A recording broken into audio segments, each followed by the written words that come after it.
आज का जो टॉपिक है बेसिकली वो है एजोर के अंदर गवर्नेंस एंड कंप्लायंस। गवर्नेंस क्या होती है कि आप प्रॉपर जो है वो अ, किस चीज़ गवर्नेंस है कि क्या क्या चीज़ मैंने अपनी टेनेंट के अंदर या अपनी सर्विस के अंदर ऑर्गेनाइजेशन के अंदर अलाउ रखनी है इन टर्म ऑफ एजोर। सही, इन टर्म जनरल गवर्नेंस को देखें तो यही होता है कि क्या क्या चीज़ें बेसिकली अलाउड हैं क्या नहीं है। और फिर कंप्लाइंस क्या है कि उनके प्रॉपर एक ऑडिट किया जाए।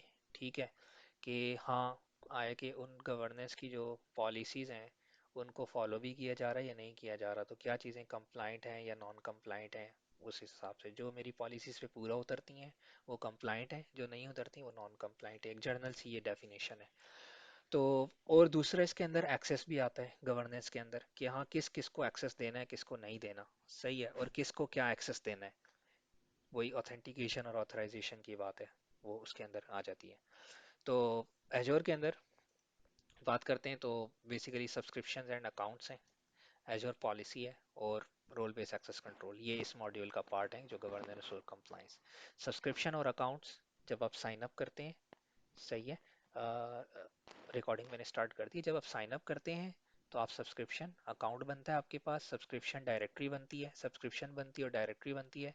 ये पार्ट हम ऑलरेडी डिस्कस कर चुके हैं। एजोर पॉलिसी क्या है? एजोर पॉलिसी एजोर की एक सर्विस है जिसमें आप पॉलिसीज को लिखते हैं। ठीक है, अमूमन आप किसी भी ऑर्गेनाइजेशन में काम कर रहे होते हैं या आप कहीं ज्वाइन करते हैं तो आपको स्टार्ट में कुछ डॉक्यूमेंट्स दिए जाते हैं जो कि उस ऑर्गेनाइजेशन की पॉलिसीज होती हैं। सही है, वो कहती हैं कि मिसाल के तौर पे पासवर्ड पॉलिसी है कि आपको इतना कॉम्प्लेक्स पासवर्ड रखना है, इतने करेक्टर होने चाहिए। डॉक्यूमेंट पॉलिसी, आपके डॉक्यूमेंट किसी से शेयर नहीं होने चाहिए, ये जगह यहाँ से आपको ये डॉक्यूमेंट्स मिलेंगे, यहाँ मिलेंगे, ये वाले क्रिटिकल हैं, ये वाले बहुत ज़्यादा कॉन्फिडेंशियल हैं, इस तरह की चीज़ें। सही है, फिर बहुत सारी पॉलिसीज़ शेयर की जाती हैं आपसे ताकि आप उनसे फेमिलियर हो जाएं। वो पॉलिसीज़ क्या होती हैं कि क्या काम आपने करना है, कहाँ से करना है, क्या नहीं करना, क्या अलाउड है क्या अलाउड नहीं है। सही है, और फिर उसका ऑडिट प्रॉपर किया जाता है, इसको पॉलिसीज। सेम एजोर के कॉन्सेप्ट में भी है कि एजोर के अंदर रहते हुए आप क्या काम कर सकते हैं। मिसाल के तौर पे वीएम बनाना है, सही है, तो आपकी कोई पॉलिसी है कि वीएम बनानी है लेकिन लिनक्स की नहीं बनानी, ये चलो विंडोज़ की नहीं बनानी, लिनक्स की बनानी है सिर्फ। तो आप एक पॉलिसी राइट कर दें और लिखें कि हाँ यार जो है ना वो वीएम बने और सिर्फ विंडोज़ की बने और लिनक्स की ना बने। वो उसको रोक भी सकती है और उसका ऑडिट भी कर सकती है वो पॉलिसी। तो इस तरह डिफरेंट पॉलिसीज होती हैं, ये टॉपिक हम कवर करेंगे किस तरीके से होता है। तीसरी चीज़ है role based access control. Role base इसको क्यों जाता है एक्सेस कंट्रोल से, तो आपको समझ आ गया कि एक्सेस कंट्रोल के मैं एक्सेस कंट्रोल कर रहा हूँ एजोर की रिसोर्सेज के ऊपर, किसको क्या एक्सेस देना है ये रोल बेस्ड बताता है। सही है, एक्सेस कंट्रोल क्या है कि मैं मेरे पास यहाँ पर इस वक्त 25 लोग हैं, ठीक है, 20 प्लस ही हैं आई मिस। तो 20 प्लस लोगों में से मुझे सबको एक्सेस देना है, मैंने दे दिया। अब किसको क्या एक्सेस देना है ये मैं कंट्रोल करूंगा रोल बेस्ड। ठीक है, मैं कहता हूँ यहाँ पर उसैद जो है, उसैद मेरी ऑर्गेनाइजेशन के अंदर सिर्फ वर्चुअल मशीन्स पे काम करेंगे। ठीक है, तो मैंने उस उसैद का रोल डिफाइन कर दिया, उसैद is a virtual machine operator. ठीक है, वो सिर्फ वर्चुअल मशीन्स को ऑपरेट करेंगे, उन पे काम करेंगे। सही है, उनको और किसी चीज पर काम करने की परमिशन नहीं है। सही है, तो मैं डिफाइन कर दूंगा ये रोल और उस रोल के अकॉर्डिंगली उनको एक एक्सेस दे दूंगा। और उसैद उस रोल के अलावा कोई काम नहीं कर सकेंगे, सिर्फ वीएम्स मैनेज करेंगे। सेकेंडली मैं बात करता हूँ कि और हमारे पास कौन है, उस्मान सिद्दीकी हमारे पास। उस्मान सिद्दीकी, मैं कहता हूँ उस्मान सिद्दीकी मेरे नेटवर्क इंजीनियर हैं। एज्योर के अंदर ये सिर्फ और सिर्फ नेटवर्किंग की सर्विसेज पे काम करेंगे, लाइक वी नेट, सब नेट, पब्लिक आईपी, डीएनएस, इस तरह की चीज़ें। वो वीएम को नहीं ऑपरेट कर सकते, तो उनके लिए मैंने एक रोल डिफाइन कर दिया, उनके लिए एक रोल बना बना भी सकता हूँ। अच्छा, इन पे इस पे बाद में बात करता हूँ। तो उनको भी मैंने ये रोल दे दिया, अब वो उसी रोल में रहते हुए काम करेंगे, उसके अलावा नहीं करेंगे, इसीलिए इसको रोल बेस्ड एक्सेस कंट्रोल कहा जाता है, और इन शॉर्ट आर बैक। सही है, तो इन चीज़ों पे हम इस मॉड्यूल में देखेंगे। सब्सक्रिप्शंस और अकाउंट्स पे मैं ऑलरेडी बात कर चुका हूँ, लेकिन एक क्विक ओवरव्यू जा रहा है। तो इसको मैं ले लेता हूँ। रीजन्स, रीजन्स पे हम बात कर चुके हैं, जो subscription, getting a subscription, subscription usages, cost management, resource tags, cost savings. Probably ये जो टॉपिक है ये मैं मैनेजमेंट ग्रुप के बाद रखूंगा, सही है, जिसमें मैं कॉस्ट एनालिसिस और कॉस्ट मैनेजमेंट की बात करूंगा।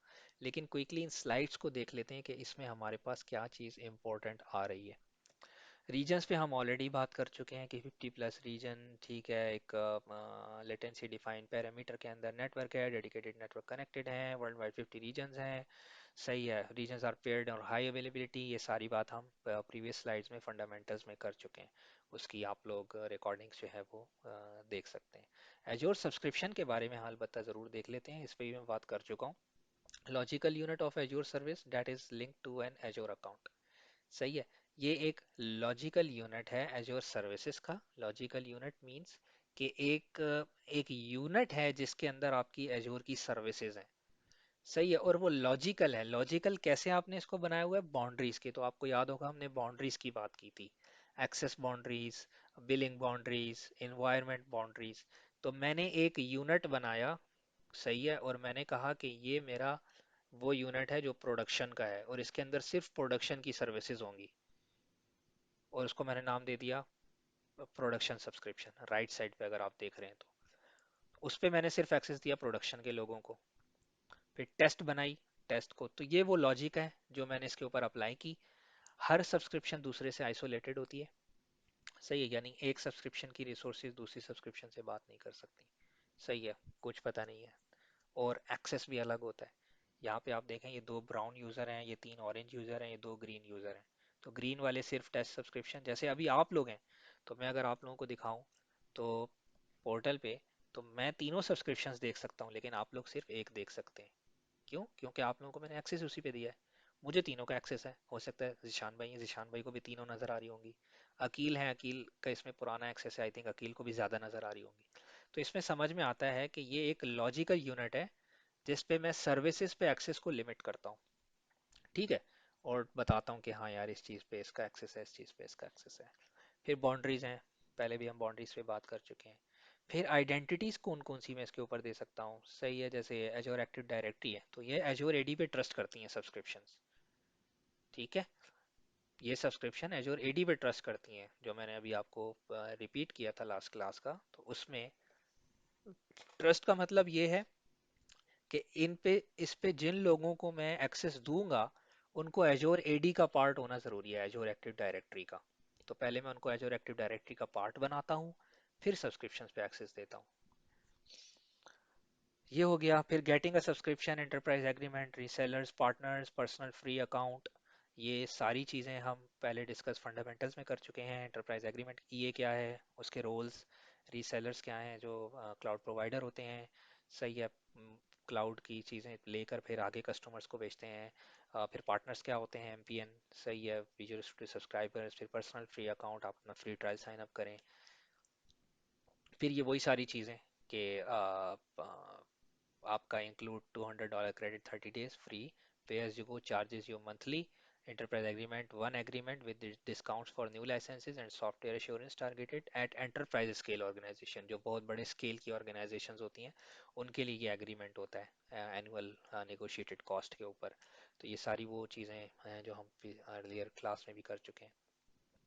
और ये वो $100 सब्सक्रिप्शन है, आई थिंक स्टूडेंट वाली तो नहीं, एमसीटी वाली। 12 डिफरेंट ऑफर्स हैं, शायद स्टूडेंट वाली भी कोई इसके अंदर इंक्लूडेड है, लेकिन उसके लिए आपको अपना स्टूडेंट एक्सपीरियंस या कोई कार्ड या इस तरह की चीज़ शो करानी पड़ती है। बाकी ये कॉस्ट मैनेजमेंट, कॉस्ट एनालिसिस मैं एक अलग टॉपिक में करूँगा, टैग्स भी उसी के अंदर आएंगे, कॉस्ट सेविंग्स भी उसी में आएंगी। एजोर पॉलिसी डेफिनेटली एक सेपरेट टॉपिक है, उसका मैंने थोड़ा सा ओवरव्यू दिया आपको, ठीक है, और ये पूरा एक अलग टॉपिक है। ये इंशाल्लाह आने वाली क्लास में होगा, आने वाली क्लासेस में होगा, फिर उसकी डेमोन्स्ट्रेशन। और फाइनल जो है हमारा, जो एक्चुअल हमें करना है वो है रोल बेस्ड एक्सेस कंट्रोल, जो आज करना है। तो यहाँ तक मैं इस रिकॉर्डिंग को स्टॉप करता हूँ, और ये बेसिकली गवर्नेंस एंड कंप्लाइंस की एक ओवरव्यू था। अब हम एक्चुअल आरबैक की तरफ आते हैं, कर देते हैं। और जी हमारा टॉपिक है basically role based access control. Role based को क्यों कहा जाता है, मैंने लास्ट वीडियो में बताया कि एक्सेस कंट्रोल करना है और रोल डिफाइन करके, ठीक है, यानी किसको एक्सेस देना है और क्या एक्सेस देना है, ये इसका इन शॉर्ट इसका मीनिंग है।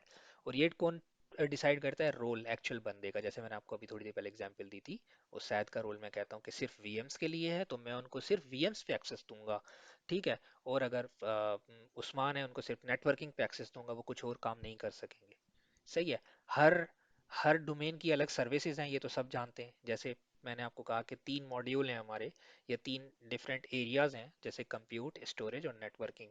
आईटी में यही तीन मेन एरियाज होते हैं यूजुअली। तो उसके अंदर मैं कहता हूँ कि तीन लोग हैं मेरे पास, एक का कंप्यूट का रोल है, एक का नेटवर्किंग का रोल है और एक का स्टोरेज का रोल है।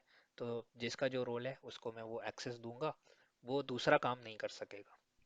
That's why it is known as role based access control, RBAC। अच्छा, अब मैं इसमें आता हूँ स्लाइड्स में आगे। इसके अंदर क्या क्या चीज़ें हैं, रोल बेस्ड एक्सेस कंट्रोल क्या होता है, रोल बेस्ड एक्सेस कंट्रोल के कंपोनेंट्स क्या क्या हैं, जिसके अंदर रोल डेफिनेशन, सही है, उसको क्या होती है, रोल असाइनमेंट क्या होती है, Azure RBAC role basis Azure AD administrator rules, ये हम बार बार बात कर चुके हैं शुरू से, दोबारा उसकी एक्सप्लेनेशन आ रही है। और आरबैक ऑथेंटिकेशन क्या होती है, और एजोर के आरबैक रूल्स क्या हैं, सही है। और फिर उसकी एक डेमोन्स्ट्रेशन होगी जो सब लोग मिलके करेंगे यहाँ पर। तो role based access control basically क्या है, provides fine grained access management of resources in Azure. Fine grained इसको क्यों कहा जा रहा है, जो एग्जांपल अभी अभी मैंने पॉलिसी के लिए ली थी, अगर मैं उसको अब आरबैक की टर्म में ले आऊँ, पॉलिसी ना कहूँ, सही है, और मैं कहूँ कि आरबैक है, तो ये देखें मेरे पास तीन रिसोर्स ग्रुप्स हैं यहाँ पर। ये ब्लैक एक सब्सक्रिप्शन है, सही है, ये सब्सक्रिप्शन आ गई। फिर उसके अंदर तीन रिसोर्स ग्रुप्स हैं, और उस हर रिसोर्स ग्रुप में एक में तीन रिसोर्स है, और लेट्स कहते हैं हर रिसोर्स ग्रुप में तीन तीन रिसोर्सेज हैं। रिसोर्सेज क्या होती हैं, लाइक ये एक वीएम है, ये उसका निक कार्ड है, ये उसकी डिस्क है। ये एक वीएम है, ये उसका निक कार्ड है, ये उसकी डिस्क है। तो हर रिसोर्स ग्रुप में तीन अलग तरह की वीएम है, उन तीनों वीएम के निक कार्ड और उनकी एक एक डिस्क मौजूद है, सही है। निक कार्ड जिस पे उनको आईपी असाइंड है, और डिस्क जिसमें उनका डेटा है बेसिकली। तो अब मैं क्या करूंगा, मैं कहता हूं कि ये तीनों,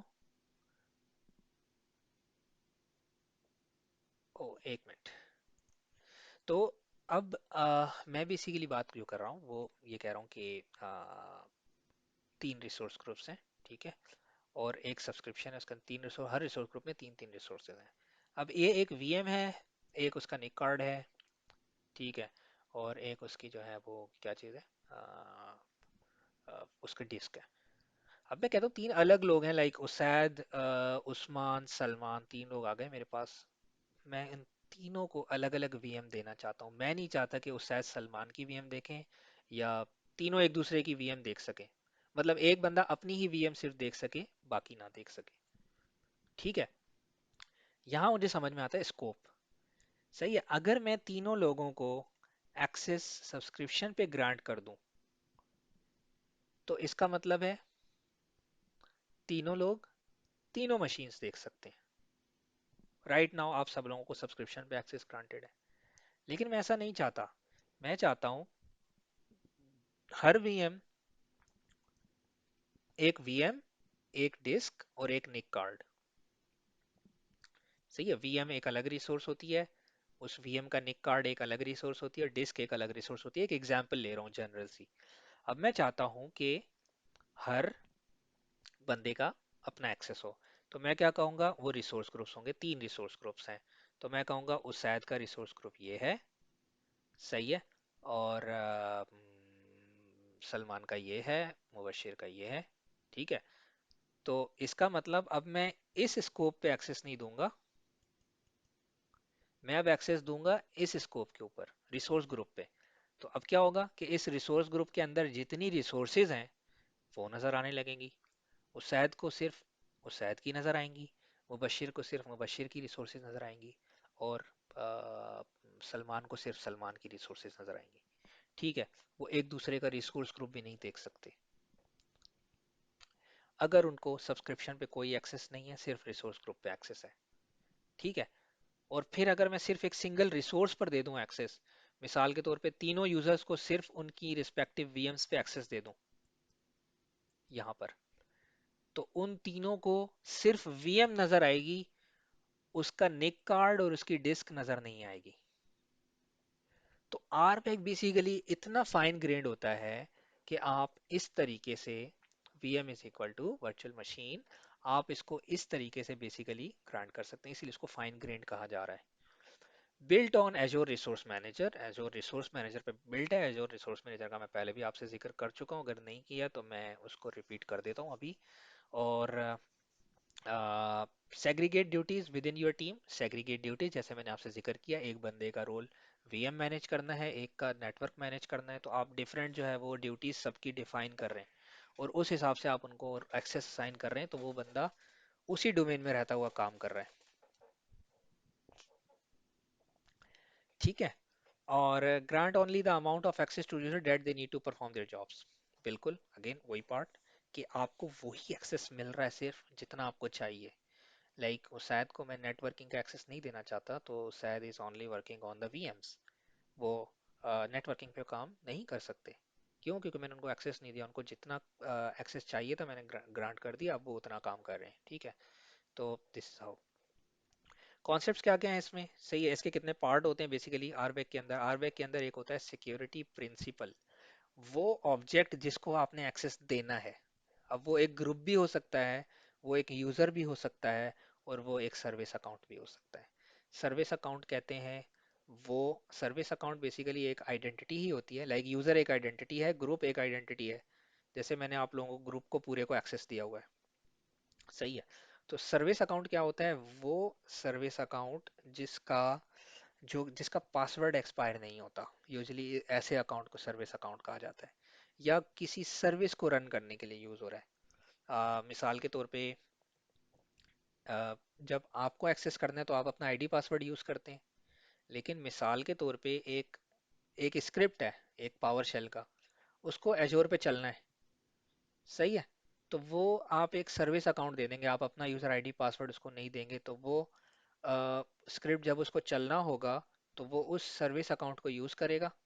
सही है, और उसके थ्रू लॉग इन कर जाएगा। यूजली सर्विस अकाउंट यूज होते हैं इसी थर्ड पार्टी सर्विसेज के लिए। सही है। और ऐसी कोई भी चीज़ जिसको आप एजोर पे एक्सेस देना चाहते हैं उसको सिक्योरिटी प्रिंसिपल कहते हैं। तो उसमें मैंने आपको बताया कि यूज़र होता है, ग्रुप होता है, और तीसरी चीज़ सर्विस अकाउंट होती है। देन आरबैक के अंदर एक और चीज़ होती है, रोल डेफिनेशन। सही है। रोल डेफिनेशन क्या होती है कि कलेक्शन ऑफ परमिशंस, कि वो परमिशंस का सेट। अब मैं जो आपसे कह रहा हूँ कि वो शायद नेटवर्किंग का काम नहीं कर सकते, VM का काम कर सकते हैं सिर्फ, इसका मतलब है कि वो कुछ परमिशंस हैं जो मैंने उस शायद को मैंने नहीं दी हुई। हाँ, बिलिंग काउंट है सर्विस अकाउंट का एग्जांपल। आई थिंक इसमें थोड़ा डिटेल हो जाएगी, इसलिए मैं इसमें नहीं किया। आप सिर्फ सिक्योरिटी प्रिंसिपल तक समझें, सर्विस अकाउंट लेटर ऑन आएगा, थोड़ी डिटेल है इसमें, मैं इसलिए नहीं गया। तो इतना सिर्फ समझ लें कि हर वो चीज़ जिसको आप एजोर पे एक्सेस देना चाहते हैं वो एक सिक्योरिटी प्रिंसिपल है। तो ये पहली लाइन का मतलब समझ में आ गया। उसमें यूज़र भी हो सकता है, ग्रुप भी हो सकता है, और एक सर्विस अकाउंट भी हो सकता है। तीन चीज़ें ही होती हैं।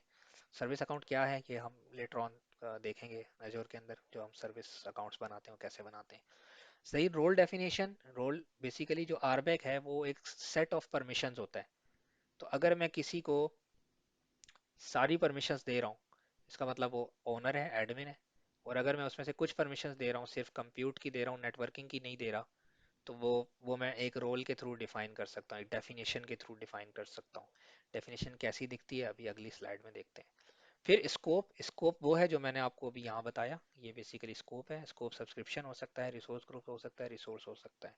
सही है। इसके अलावा नेक्स्ट इज असाइनमेंट। असाइनमेंट क्या है कि अब उस स्कोप के ऊपर मैं उस रोल को असाइन करूं, रोल डेफिनेशन को, सिक्योरिटी प्रिंसिपल को, यानी ये चारों चीजें मिला के आरबैक बनता है। सही है। क्या है कि एक सिक्योरिटी प्रिंसिपल है, यूजर ग्रुप कोई भी चीज, उसको मैं एक रोल डेफिनेशन असाइन कर रहा हूँ एक स्कोप के ऊपर असाइनमेंट के थ्रू। तो ये बेसिकली कंप्लीट सब मिला के एक आरबैक बन जाता है। और user can grant access deny definition by creating an assignment, इस तरीके से। तो यहाँ तक आई थिंक मेरा ऑल राइट जी। लास्ट वीडियो तक हम ये कॉन्सेप्ट्स आरबैक के बेसिक कॉन्सेप्ट्स देख चुके हैं, वाइट बोर्ड से समझ चुके हैं। अब मैं इसमें नेक्स्ट बढ़ता हूँ आगे, और अब बेसिकली हर कॉन्सेप्ट का अलग अलग ये बता रहे हैं, ठीक है। और फिर डेमोन्स्ट्रेशन आ जाएगी। तो पहले हर कॉन्सेप्ट को अलग अलग देख लेते हैं, और फिर हम जो है डेमोन्स्ट्रेशन करते हैं। सबसे पहली चीज़ है रोल डेफिनेशन, ठीक है। Role definition basically set of permission होता है, सही है। और वो बताता है कि अ, इसके लिए मुझे आप लोगों को पहले बताना पड़ेगा। नहीं, ऐसे ही समझा देता हूँ। एक मिनट। अच्छा, ये वाली जो बेसिकली स्लाइड्स हैं, इसमें परमिशंस को देखने से पहले मैं थोड़ा सा एजोर रिसोर्स मैनेजर जो टर्मिनोलॉजी है उसके बारे में आपको बता देता हूँ, ठीक है। क्योंकि उसमें कैसे देखा जाता है रिसोर्सेज को, और किस तरीके से मैं परमिशंस को फिर डिफाइन करूंगा, वो मैं उसी कॉन्टेक्स्ट में लेकर आऊंगा। तो यहाँ फिलहाल मैं इस वीडियो में आपको रिसोर्स मैनेजर के बारे में बताता हूँ, इसको मैं स्किप करता हूँ। सही है। अच्छा, यहाँ पर मैं अगर अपनी स्लाइड्स ओपन करूँ जो कि फंडामेंटल्स की हैं, वीडियो ट्रेनिंग के फोल्डर में जाऊँगा। Your video lectures 2 in 1, 10 administrator, fundamentals, इसकी आई थिंक एक दो स्लाइड्स बाकी थी, उसमें वो कॉन्सेप्ट है। तो पहले मैं इसको देख लेते हैं, सही है। As a service offering, availability zone, resource groups, fundamentals, resource groups, Azure resource manager, terminology. I think ये दो स्लाइड्स हमने नहीं की थी लास्ट वाली, तो इसको हम पहले देख लेते हैं। एजोर रिसोर्स मैनेजर मैनेजमेंट पोर्टल कहा जाता है हमारे जो एजोर का पोर्टल है इसको, ठीक है। उसका रीज़न क्या है कि उसको ऐसा क्यों कहा जाता है, क्योंकि पहले मैंने आपको बताया था कि पहले क्लासिक पोर्टल होता था, ठीक है। तो हर चीज़ एज अ सर्विस होती थी। अब जो है वो हर चीज़ एज अ रिसोर्स है, और वो आप एक पूरे सॉल्यूशन को एक ग्रुप की सूरत में, यानी एक रिसोर्स ग्रुप की सूरत में मैनेज कर रहे होते हैं। उसके कुछ बेनिफिट्स क्या हो कि deploy, update and delete all the resources for a single solution in a single coordinated operation. यानी आप एक ही सॉल्यूशन के जो रिलेटेड रिसोर्सेज हैं, लाइक एक वीएम है, तो उस वीएम के साथ एक डिस्क बनती है, एक निक कार्ड बनता है, एक पब्लिक आईपी बनती है, एक वीनेट बनता है, एक सबनेट बनता है। वो सारे के सारे आप एक ग्रुप के अंदर क्रिएट करते हैं एक ही ऑपरेशन में।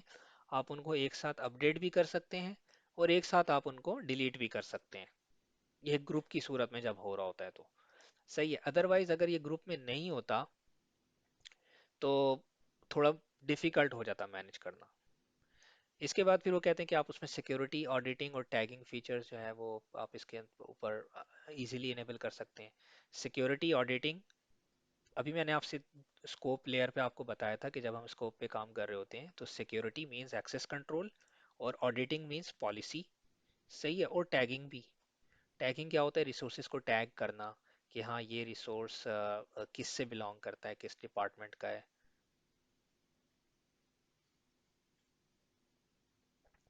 और इस तरीके से, सही। और एक कंसिस्टेंट मैनेजमेंट लेयर भी आ जाती है आपके पास। कैसे कि आप एक कंसिस्टेंटली मैनेज कर रहे हैं, पहले सब्सक्रिप्शंस हैं, सही है। सब्सक्रिप्शन के अंदर रिसोर्स ग्रुप्स का प्रॉपर नेमिंग की हुई है, ठीक है। और उधर आप आ जाते हैं, ठीक है। और फिर रिसोर्सेज को आप अलग अलग मैनेज कर रहे हैं। तो ये कुछ इसके फायदे हैं जो एजोर रिसोर्स मैनेजमेंट के पोर्टल के अंदर आपको नजर आते हैं, सही है। देन इसके अंदर टर्मिनोलॉजी क्या है, कुछ चीजें हैं, जैसे कि रिसोर्स। रिसोर्स क्या है, हर एक इंडिविजुअल सर्विस एजोर के अंदर जो है वो रिसोर्स कहलाती है। अगर आप उन सब सिंगल रिसोर्सेज को ग्रुपिंग कर दें लॉजिकली, लाइक डिफरेंट कंटेनर्स के अंदर रख लें नेमिंग करके, तो वो रिसोर्स ग्रुप्स कहलाते हैं, सही है।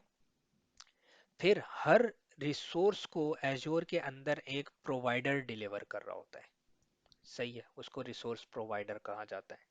कैसे है वो मैं अभी आपको दिखाता हूँ, सही है। रिसोर्स मैनेजर टेम्पलेट क्या होता है कि आप एजोर की हर रिसोर्स को जेसोन फॉर्मेट में व्यू कर सकते हैं, पढ़ सकते हैं उसको, ठीक है।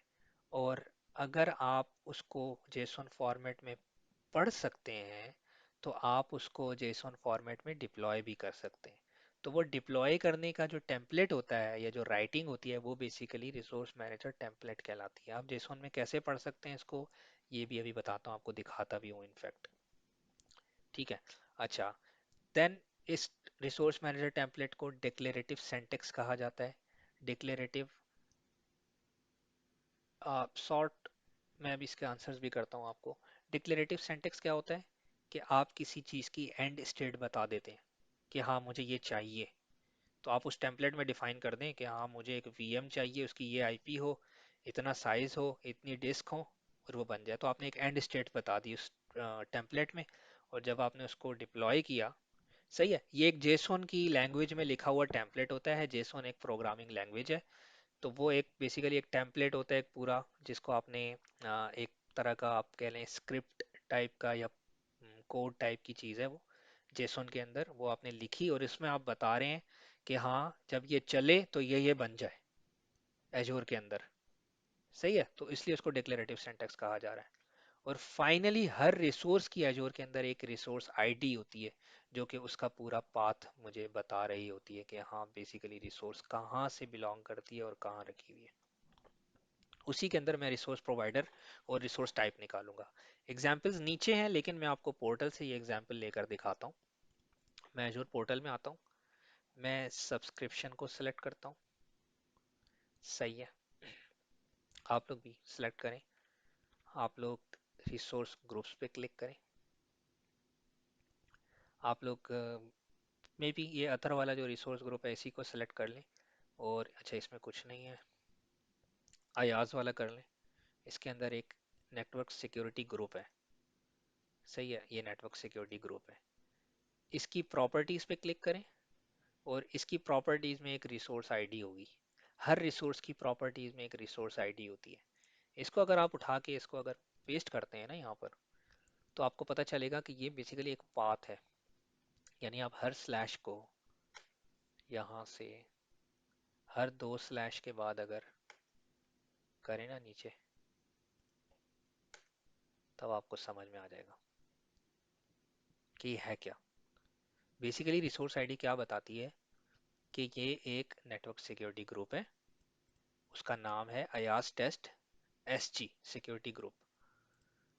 इसका प्रोवाइडर क्या है, माइक्रोसॉफ्ट डॉट नेटवर्क इसका प्रोवाइडर है। यानी इस सर्विस को एजोर के अंदर कौन दे रहा है, माइक्रोसॉफ्ट डॉट नेटवर्क। सही है, माइक्रोसॉफ्ट डॉट नेटवर्क एक प्रोवाइडर है जो एजोर नेटवर्क सिक्योरिटी ग्रुप की सर्विसेज दे रहा है। देन ये रिसोर्स है किसी रिसोर्स ग्रुप में होगी लाजमी, तो वो रिसोर्स ग्रुप का नाम है अयाज लैब RG। और फिर ये रिसोर्स ग्रुप फाइनली किसी न किसी सब्सक्रिप्शन में होगा, तो उस सब्सक्रिप्शन की ID आ रही है, सब्सक्रिप्शन का नाम सब्सक्रिप्शन आ रहा है टाइप। सही है, तो इसको मैं पूरा देखकर बता सकता हूँ कि ये कहाँ से बिलोंग करती है। अगर मैं इसकी सब्सक्रिप्शन ID कॉपी करूँ और वापस जाकर सब्सक्रिप्शंस की स्क्रीन पर क्लिक किया जाए और Ctrl+F Ctrl+V, तो आप देखें मैंने फाइंड किया है, तो ये मुझे बता रहा है कि हाँ ये शेरदिल टेस्ट की ID है। इसका मतलब ये हुआ कि शेरदिल टेस्ट की सब्सक्रिप्शन में एक रिसोर्स ग्रुप है अयास लैब का। उसके अंदर जो प्रोवाइडर है वो है माइक्रोसॉफ्ट डॉट नेटवर्क। सही है, और उस प्रोवाइडर के अगेंस्ट में जो सर्विस मुझे मिल रही है वो है नेटवर्क सिक्योरिटी ग्रुप, और उसका नाम ये है। ये सिंपल एक पाथ की तरह की चीज़ है। जैसे मैं यहाँ पर अपने पास आता हूँ, यहाँ पर इस वक्त मैं फोल्डर में हूँ, फोल्डर के अंदर स्क्रिप्ट्स में गया यहाँ पर, और मैं यहाँ से इस फाइल का पाथ बेसिकली कॉपी कर लेता हूँ। मिसाल के तौर पे ये ADDS PS1, इसको कॉपी किया और यहाँ आके मैंने पेस्ट कर दिया। तो मैं इस पाथ को देख के इजीली बता सकता हूँ कि C ड्राइव में यूजर्स का फोल्डर है, तलाल मसूद का फोल्डर है, डेस्कटॉप के ऊपर पावर का फोल्डर है, स्क्रिप्ट्स का फोल्डर है, उसके अंदर ये पावर का स्क्रिप्ट रखा हुआ है। इसी तरह मैं रिसोर्स आईडी को देखकर बता सकता हूँ कि हाँ ये नेटवर्क सिक्योरिटी ग्रुप है, इसका प्रोवाइडर है माइक्रोसॉफ्ट डॉट नेटवर्क, इसका रिसोर्स ग्रुप ये है और इसकी सब्सक्रिप्शन ये है। ठीक है, बाकी ये प्रोवाइडर कहाँ से आया और नेटवर्क सिक्योरिटी ग्रुप और ये सारी चीज़ें कैसे, ये मैं आपको एक नेक्स्ट वीडियो में मज़ीद एक चीज़ दिखाता हूँ जिससे आपको मज़ीद कुछ क्लैरिटी मिलेगी इसको। ये सेशन रिकॉर्ड हो रहा है। रिकॉर्डिंग कंप्लीट होती है यहाँ तक इस वीडियो की, स्टॉप करो। ऑलराइट जी, रिसोर्स आईडी के बारे में हमने देखा, प्रोवाइडर के बारे में बात की। सही है। प्रोवाइडर को मज़ीद देख लेते हैं और रिसोर्सेज को मज़ीद देख लेते हैं, जो हमने लास्ट वीडियो में बात की कि हम जेसॉन में रीड कर सकते हैं अपनी रिसोर्सेज को कैसे। सबसे पहले प्रोवाइडर्स की बात कर लेते हैं, ठीक है। आप लोग सब लोग टॉप सर्च बार में एक चीज़ सर्च करें, रिसोर्स एक्सप्लोरर। जैसे ही रिसोर्स लिखेंगे, ये रिसोर्स एक्सप्लोरर नाम की एक आपके पास छोटी सी विंडो आ जाएगी। इसके अंदर एजोर के तमाम प्रोवाइडर्स की लिस्ट है। अगर आप इसको एक्सपेंड करते हैं ना, तो आप देख सकेंगे कि जितने भी प्रोवाइडर्स हैं, यानी एजोर के अंदर जितनी भी सर्विसेज है ना, हर सर्विस किसी ना किसी प्रोवाइडर के अंडर में आती है। ठीक है। जैसे वर्चुअल मशीन्स हैं, तो वो मुझे यूजली पता है कि वो कंप्यूट के अंडर में आएगी। तो आप यहाँ अगर स्क्रॉल डाउन करें, तो माइक्रोसॉफ्ट डॉट सी में आके आपको नजर आएगा माइक्रोसॉफ्ट डॉट कंप्यूट। इसको जैसे ही आप एक्सपेंड करेंगे, आपको हर कंप्यूट सर्विस नजर आएगी इसके अंदर, लाइक अवेलेबिलिटी सेट्स। सही है। डिस्क्स। सही है। फिर आप और नीचे आ जाएं, वर्चुअल मशीन्स की extensions, virtual machine scale sets. All the subscriptions नहीं, सब्सक्रिप्शंस का भी अलग प्रोवाइडर है। हर सर्विस, सब्सक्रिप्शन भी एक सर्विस है ना एजूर के अंदर, हर सर्विस का एक प्रोवाइडर है। तो माइक्रोसॉफ्ट डॉट सब्सक्रिप्शन का प्रोवाइडर यहाँ पे होगा आई थिंक मैनेजमेंट। तो माइक्रोसॉफ्ट डॉट मैनेजमेंट आ रहा है, ये देखें। इसके अंदर आप देखें तो रिसोर्सेज आ रहा है, मैनेजमेंट ग्रुप्स आ रहा है। सही है। इस तरह की चीज़ें आ रही हैं। Subscription itself I think Microsoft dot resources का प्रोवाइडर के अंदर होगा। तो अगर आप और स्क्रॉल डाउन करके आ जाएं और नीचे, तो माइक्रोसॉफ्ट डॉट रिसोर्सेज भी एक होगा प्रोवाइडर। जैसे कि आर कहाँ है, आर एस टी, और ये रहा माइक्रोसॉफ्ट डॉट रिसोर्सेज। इसके अंदर आप देखें, लोकेशन सब्सक्रिप्शंस ये आ रहा, रिसोर्स ग्रुप्स इसके अंदर आ रहा है, सब्सक्रिप्शंस के अंदर आ रहा है, प्रोवाइडर्स इटसेल्फ इसके अंदर आ रहा है। ठीक है। और firewall to switches to router all of them provider would be MS network. बिल्कुल, ये बहुत अच्छा आपने उस शायद कंसिडर किया है। अब आप माइक्रोसॉफ्ट डॉट नेटवर्क को जाके सर्च करें प्रोवाइडर को, तो उस प्रोवाइडर के अंडर में आपको ये सारी सर्विसेज नजर आएंगी।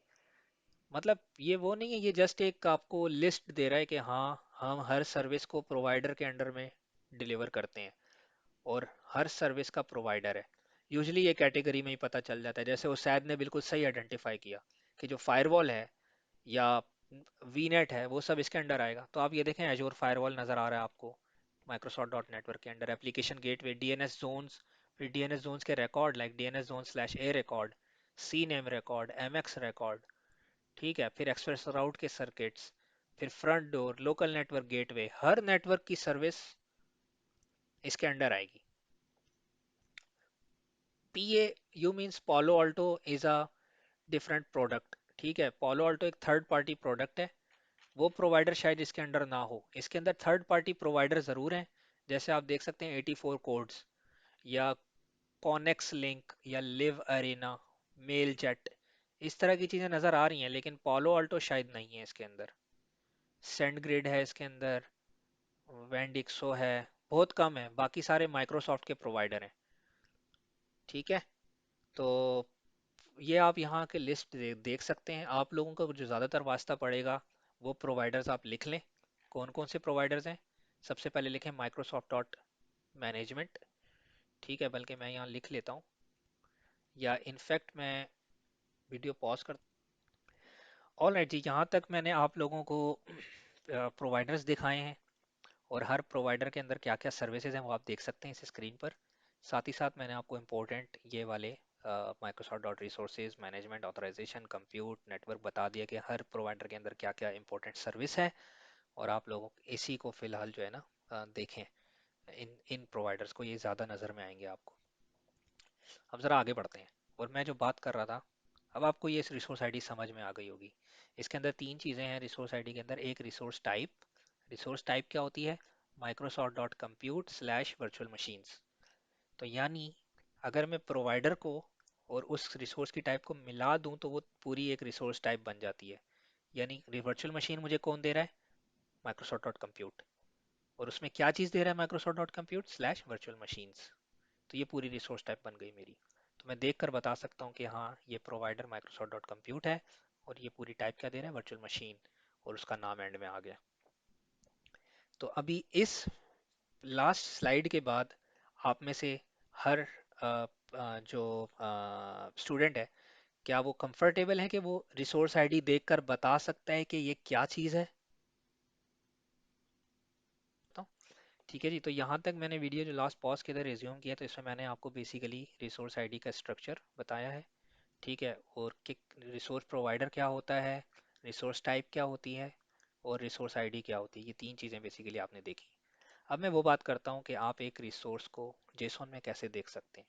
एजोर की हर रिसोर्स एक जेसॉन के अंदर, जेसॉन के फॉर्मेट में एक्सप्लेन की गई होती है। कैसे? एक पोर्टल है जिसका नाम है resources.azure.com, इस पे ज़रा लॉगिन करें, resources.azure.com। ये आपको एजोर की सारी रिसोर्सेज जेसॉन फॉर्मेट में करके बता देगा। सही है, राइट नाउ मैं देख सकता हूँ कि शेरदिल क्लाउड का टेनेंट है। शेरदिल क्लाउड के टेनेंट में शेरदिल टेस्ट की सब्सक्रिप्शन है, और शेरदिल टेस्ट की सब्सक्रिप्शन में मैं वेस्ट यूरोप में आकर देखूंगा, बिल्कुल उसी तरह जैसे पोर्टल में चेक कर रहा हूँ, उसी तरह पूरा का पूरा मैं जेसॉन के फॉर्मेट में भी देख सकता हूँ इसको। सही है, देखें ये खुल गया मेरे पास। सही है, टॉप पे आप देखें टेनेंट को सेलेक्ट कर सकता हूँ, सेम लाइक मैं यहाँ करता हूँ जैसे ये डायरेक्टरी के बटन्स से। इसी तरह मैं यहाँ से भी टॉप से भी कर सकता हूँ, जिस जिस टेनेंट का मैं पार्ट हूँ उसमें आप देखें प्रोवाइडर्स आ रहे हैं, सब्सक्रिप्शंस आ रही हैं। जैसे ही मैंने सब्सक्रिप्शन एक्सट्रैक्ट की, आप देख सकते हैं कि ये देखें 3 सब्सक्रिप्शंस आ गई। अब पूरी सब्सक्रिप्शन को ये मुझे जेसॉन फॉर्मेट में बता रहा है। कैसे? सब्सक्रिप्शन की आईडी क्या है देख रहे हैं, रिसोर्स आईडी, सब्सक्रिप्शंस और आईडी। सब्सक्रिप्शन की आईडी इटसेल्फ, सब्सक्रिप्शन का नाम शेरदिल टेस्ट, इसकी स्टेट इनेबल्ड है, और इसकी ऑफर क्या है, स्पेंडिंग लिमिट क्या है। तो तीनों का आ रहा है। फिर एक सब्सक्रिप्शन सेलेक्ट करूंगा, ये सिंगल सब्सक्रिप्शन आ गई मेरे पास। resources.azure.com पे आप लॉग इन करेंगे। अब इस सब्सक्रिप्शन को एक्सपेंड करूंगा, तो आप देखें इस सब्सक्रिप्शन के अंदर कितने प्रोवाइडर्स हैं वो आ जाएंगे। तो ऑलरेडी देखें माइक्रोसॉफ्ट डॉट नेटवर्क है, माइक्रोसॉफ्ट डॉट रिसोर्सेज है, माइक्रोसॉफ्ट डॉट स्टोरेज है, हर प्रोवाइडर आपको नजर आ रहा है। ठीक है, माइक्रोसॉफ्ट डॉट इनसाइट्स जो है ना, वो मॉनिटरिंग की चीज़ों के लिए यूज़ होता है। सही है, तो ये तो आपको होपफुली सबको क्लियर हो गया हो कि प्रोवाइडर है चीज़ क्या है। अच्छा, अब आप इसमें देखें रिसोर्स ग्रुप्स को एक्सपेंड करें ज़रा यहाँ पे। सही है, ये ज़रा रिसोर्स ग्रुप को एक्सपेंड करें, तो आप देखेंगे कि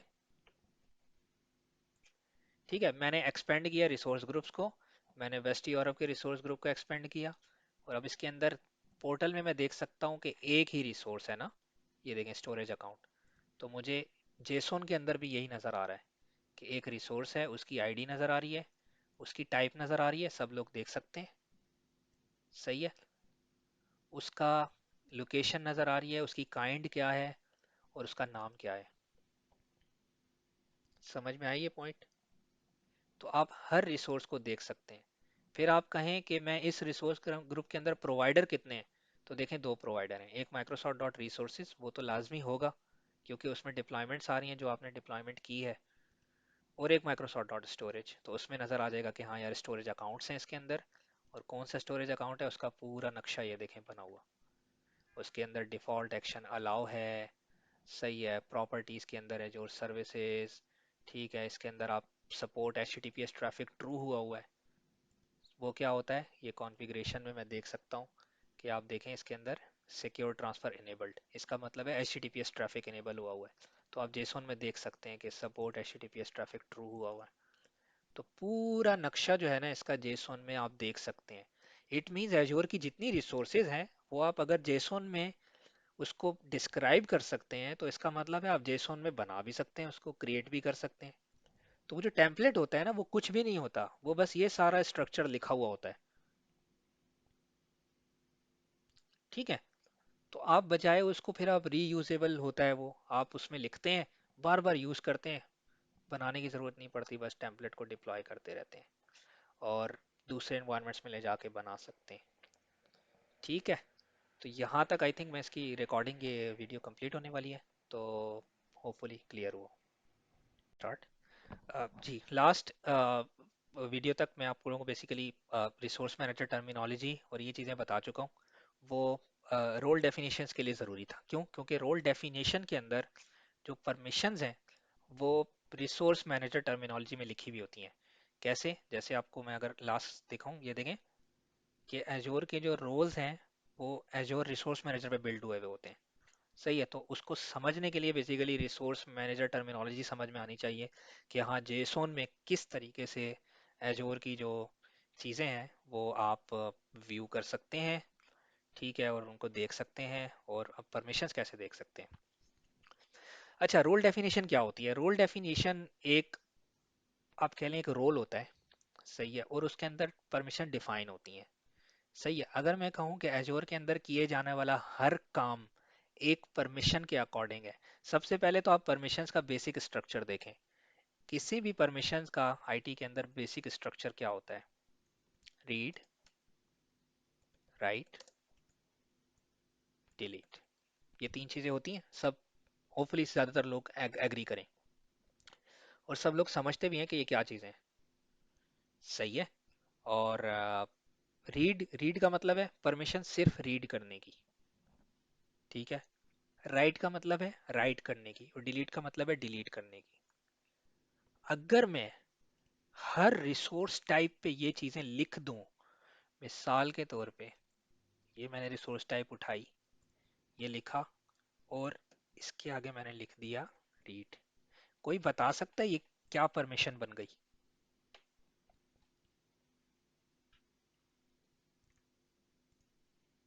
ओनली रीड टू, जल्दी से, only read to storage accounts. यानी अगर मैंने ये परमिशन मिसाल के तौर पे उसैद को दी है, क्या उसैद स्टोरेज अकाउंट्स अपडेट कर सकते हैं? नहीं।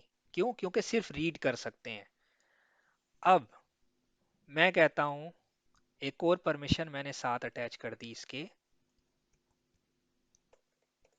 राइट। अब बनाएं, अब क्या क्या कर सकते हैं? क्या अपडेट कर सकते हैं? अब क्या डिलीट कर सकते हैं? डिलीट नहीं कर सकते, डेफिनेटली। सही है। और अब मैं तीसरी एक परमिशन दे रहा हूं, और मैं कहता हूं, ओ सॉरी, अब क्या कर सकते हैं? सब कुछ, ठीक है। क्या मैं इसकी जगह ये कह सकता हूं, कोई इसको, इस टर्म को कौन समझता है? ये देखें, मैं लिखता हूं ये, और इसके आगे मैं डाल देता हूं स्टैरिक। इस टर्म को कौन समझता है? ऑल।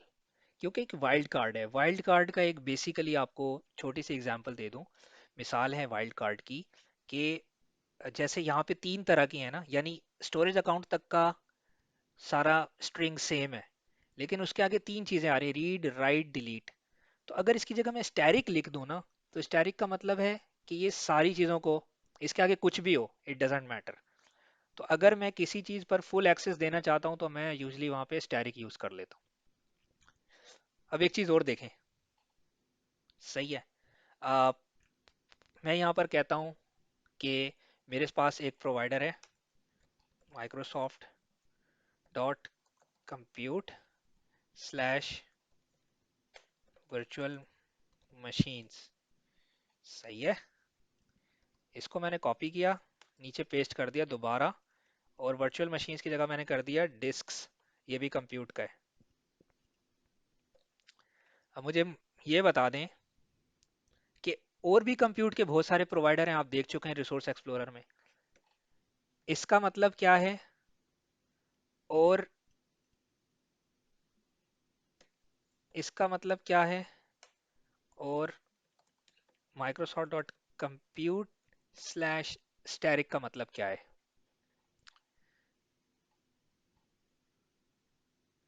ये बिल्कुल रिजवान, अभी उसैद के, अभी हम असाइनमेंट की तरफ नहीं आए, अभी हम रोल डेफिनेशन की बात कर रहे हैं रिजवान। तो उसैद को कैसे मिला ये भी हम बाद में बात करेंगे। अच्छा, एक मिनट, जरा सा सब लोग टाइपिंग रोक दें। टाइपिंग रोक दें सब लोग, एक मिनट के लिए। सबसे पहले सब लोग ये बताएं कि ऊपर तो सब समझ गए हैं कि ऊपर का मतलब क्या है कि वर्चुअल मशीन पे ऑल एक्सेस। सही है? जो एग्री करता है बताएं। यस। सेकंड का मतलब है डिस्क के ऊपर रीड एक्सेस। थर्ड का मतलब क्या है?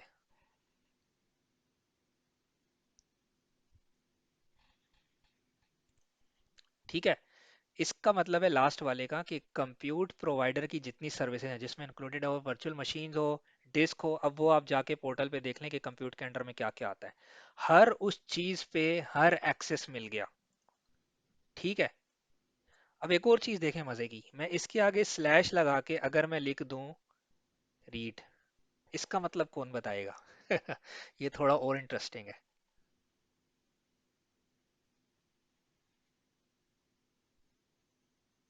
जबरदस्त निशान, समझ गए? सही है।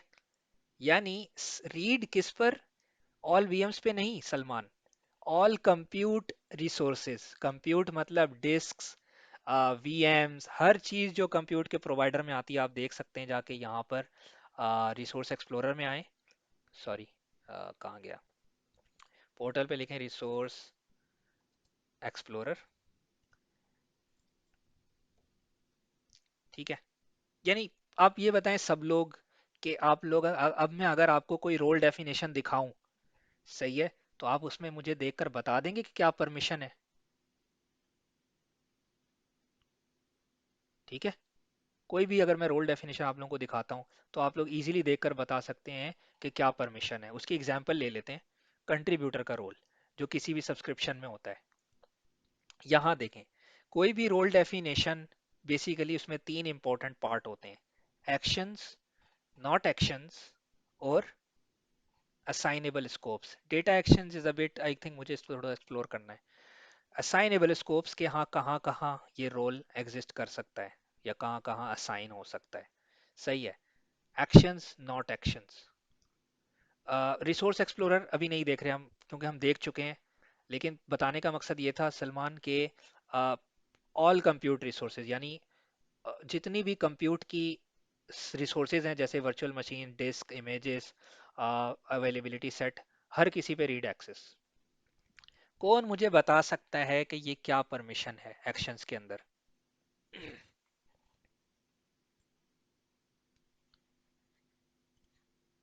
सही है, ये ऑल परमिशन ये ओनर के पास होती हैं। आरबैक के अंदर कुछ जनरल रोल्स होते हैं। ठीक है। और वो जनरल रोल्स क्या हैं, सब लोग लिख लें। ओनर, कंट्रीब्यूटर, रीडर और यूजर एक्सेस एडमिनिस्ट्रेटर, ये कुछ कॉमन रोल्स हैं। बाकी जो हैं वो रोल बेस्ड स्पेसिफिक हैं, जैसे वीएम के और स्टोरेज के, उसके अंदर वो चीज़ें आ जाएंगी। इन सब के फर्क भी आपको बताता हूँ, प्रॉबेबली ये नेक्स्ट वीडियो में बताऊंगा। अच्छा, अब ये आप मुझे बताएं कि स्टैरिक का मतलब है हर प्रोवाइडर पे हर तरह की परमिशन। ठीक है। हर प्रोवाइडर पे, एक मिनट मुझे और दे दें, फिर उसके बाद क्वेश्चंस करते हैं। हर प्रोवाइडर पे हर तरह की परमिशन है एक्शंस में।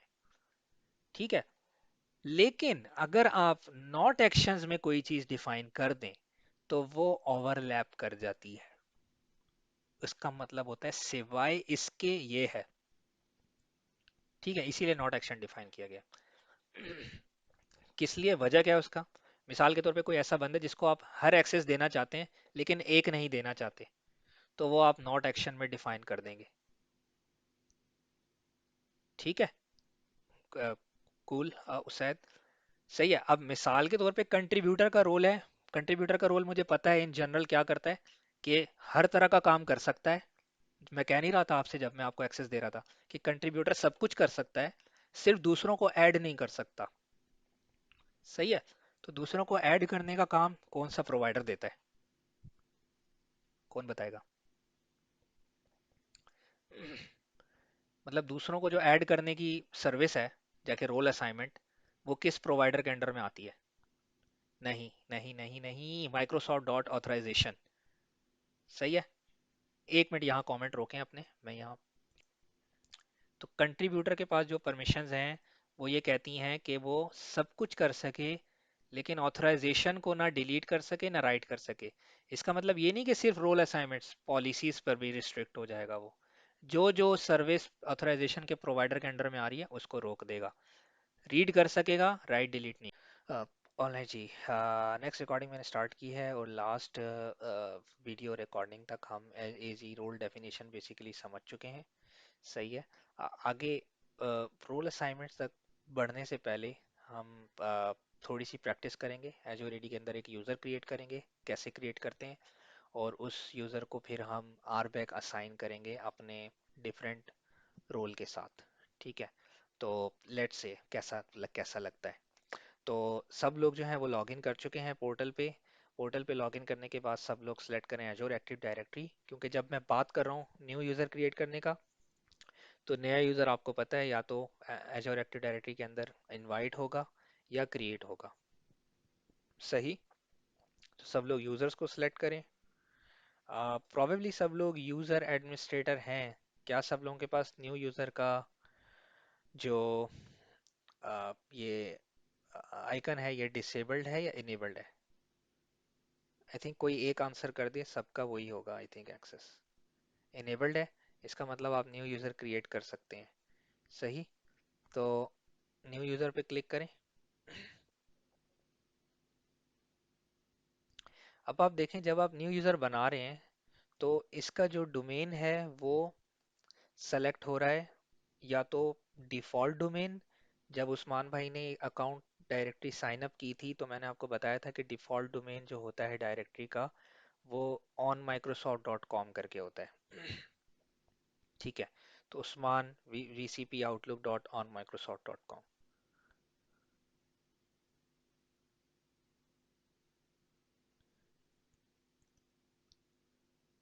ओके, तो हम बेसिकली एक नया यूज़र बनाने जा रहे हैं। उसके अंदर ड्रॉप डाउन में मैंने आपको बताया कि हम Azure lab dot M L का डोमेन सेलेक्ट करेंगे।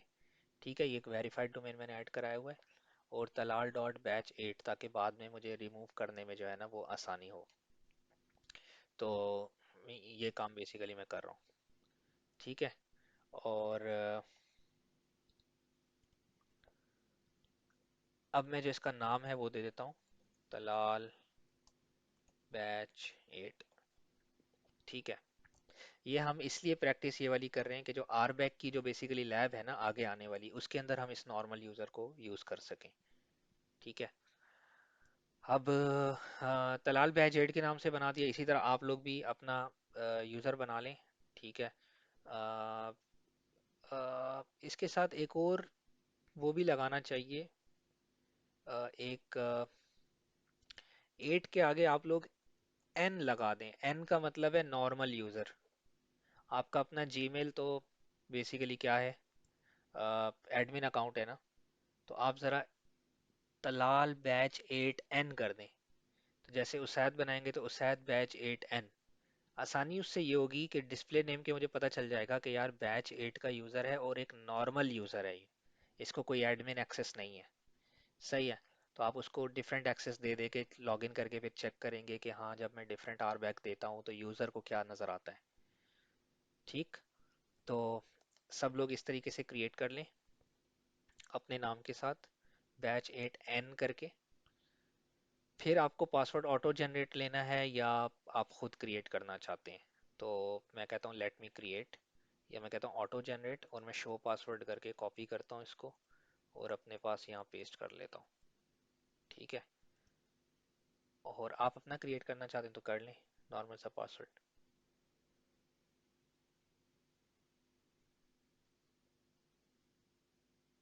आई थिंक डिस्प्ले नेम में दे दें आप पहचान के तौर पे। सही है। तो आ, वो सही रहेगा। ठीक। और डिस्प्ले नेम में अगर पहचान पे, बाकी यूज़र नेम में तो आप कुछ भी दे दें। लाइक तलाल बैचेड मैंने दिया क्योंकि मेरे नाम के काफ़ी सारे यूज़र ऑलरेडी बने हुए होंगे, इसलिए मैंने यूज़र नेम में भी बैचेड डाल दिया। आप लोग डिस्प्ले नेम में दे दें सिर्फ, और यूज़र नेम में आप चाहें तो सिर्फ उसैद लिख लें, सिर्फ इमरान लिख लें। ठीक है, डिस्प्ले नेम में पहचान होनी चाहिए। अब ये एक यूज़र मैं कर दूंगा क्रिएट। अब इस यूज़र को बनने के बाद किसी किस्म का कोई रोल असाइन नहीं है और वो एक नॉर्मल यूज़र है। सही है। तलाल डॉट, ये देखें बैच 8 n आ गया। इस यूज़र को मैं सेलेक्ट करता हूँ, ये एक नॉर्मल यूज़र है, कोई इसको असाइन रोल नहीं है, बिल्कुल कुछ भी नहीं कर सकता ये। अब क्रिएट होने के बाद यूज़र, मैं एक दूसरा ब्राउज़र ओपन करूँगा और इस ब्राउज़र में मैं नॉर्मल यूज़र से लॉगिन करूँगा। सब लोग दूसरा ब्राउज़र ओपन करें, portal.azure.com पे लॉगिन करें, और अब सब लोग जो हैं वो इससे लॉगिन करेंगे। यहाँ तक मैं रुकता हूँ। ऑलरेडी यूज़र बन चुका है सबका। अब आपने जो यूज़र बनाया है ना बेसिकली, वो आप देख लें आपने क्या बनाया है। मैंने जो यूज़र बनाया है उसका यूज़र नेम है talal.batch8@azurelab.ml। ये पूरा यूज़र नेम मुझे टाइप करना होगा। कॉपी करता हूँ, इसको टाइप भी कर सकता हूँ और नए ब्राउज़र में आके यहाँ पेस्ट करूँगा। ठीक है, नेक्स्ट करता हूँ। अच्छा, एजोर के अंदर जब आप नया यूज़र बनाते हैं ना, तो उसका पासवर्ड फर्स्ट लॉगिन पे एक्सपायर होता है। ठीक है, तो इसका पासवर्ड मैंने यहाँ नोटपैड पे कॉपी किया था, तो कॉपी करता हूँ, पेस्ट करता हूँ, साइन इन करूँगा तो आप देखेंगे ये एक्सपायर हो गया। अब वो कहता है पासवर्ड पहले चेंज करो। मैं इसका पासवर्ड देता हूँ करंट, नया पासवर्ड कहता हूँ शेरदिल @ 1, एस कैपिटल शेरदिल @ 1। नॉर्मल यूज़र का मैंने ये पासवर्ड रख लिया। सही है, और इसको मैंने कर लिया साइन इन। वीडियो रिज्यूम करता हूँ, और अच्छा जी, वीडियो मैंने रिज्यूम किया है। ऑलराइट जी, वीडियो मैंने रिज्यूम किया है और मैं सक्सेसफुली जो है वो अपने न्यू यूज़र से लॉगिन हो चुका हूँ। ठीक है, हम दोनों पोर्टल्स में ज़रा फ़र्क देख लेते हैं कि क्या है। मैं दोनों को साइड बाय साइड ओपन कर लेता हूँ, और ये आ गया। ठीक है, अब देखें मेरे नॉर्मल यूज़र की होम स्क्रीन पर आ जाता हूँ। ये मेरा एडमिन यूज़र है। कैसे पता चल रहा है? ये देखें, हॉटमेल।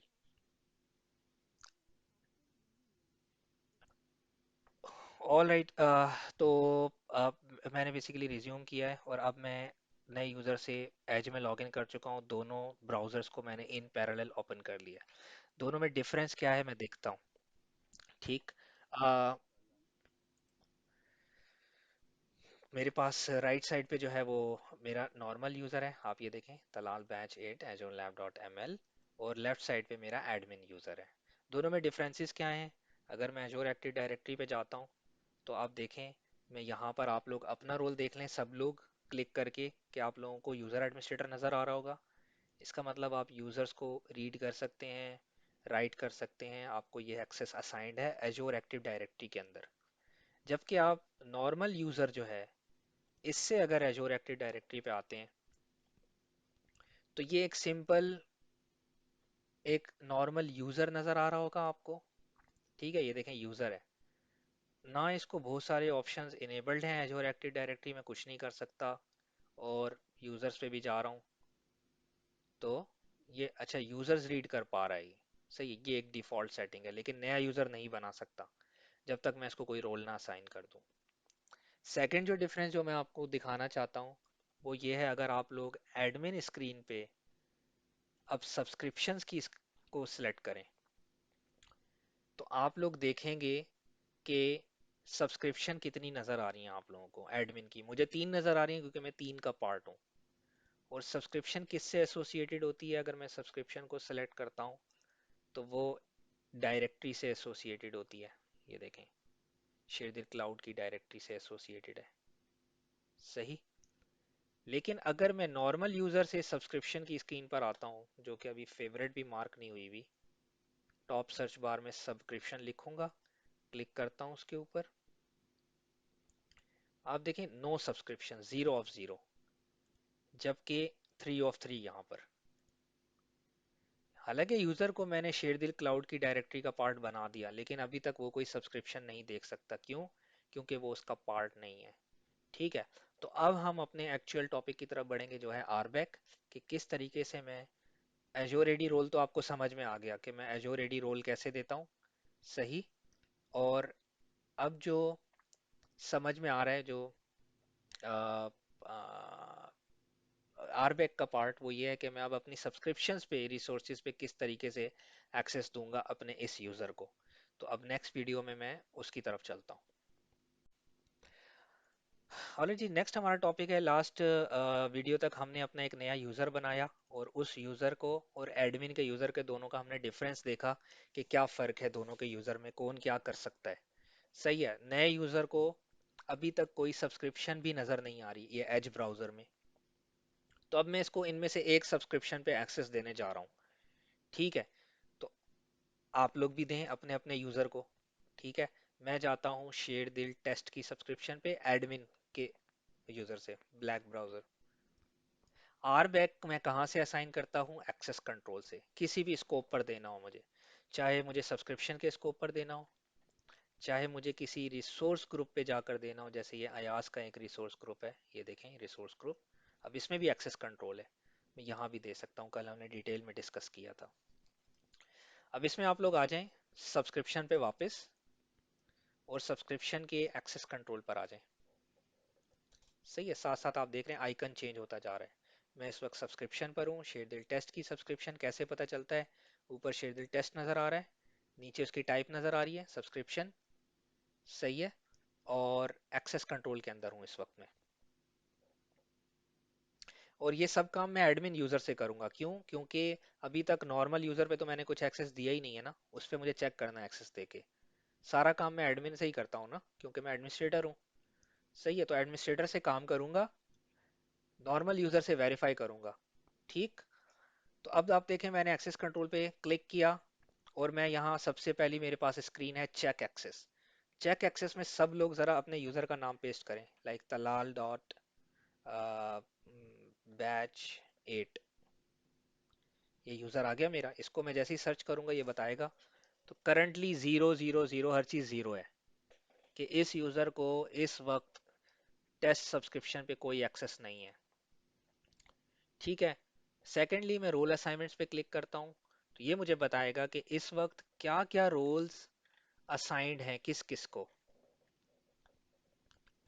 सही है, तो कुछ टॉप लेवल के रोल्स हैं लाइक कंट्रीब्यूटर, ओनर। ओनर और कंट्रीब्यूटर के बारे में तो हमने कल बात कर ली थी कि इसमें क्या परमिशंस होती हैं। ओनर के अंदर परमिशन होती है स्टैरिक, हर किस्म की परमिशन।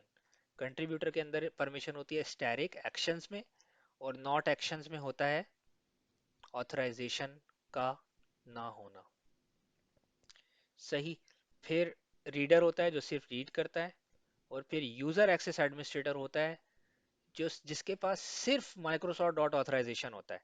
लाइक वो और कुछ नहीं कर सकता, सिर्फ दूसरों को ऐड कर सकता है। तो ये कहना गलत नहीं होगा कि owner is equal to contributor plus user access administrator. अगर ये जुमला किसी को समझ नहीं आया तो बता सकता है। Owner is equal to contributor plus user access administrator. समझ रही ये पॉइंट?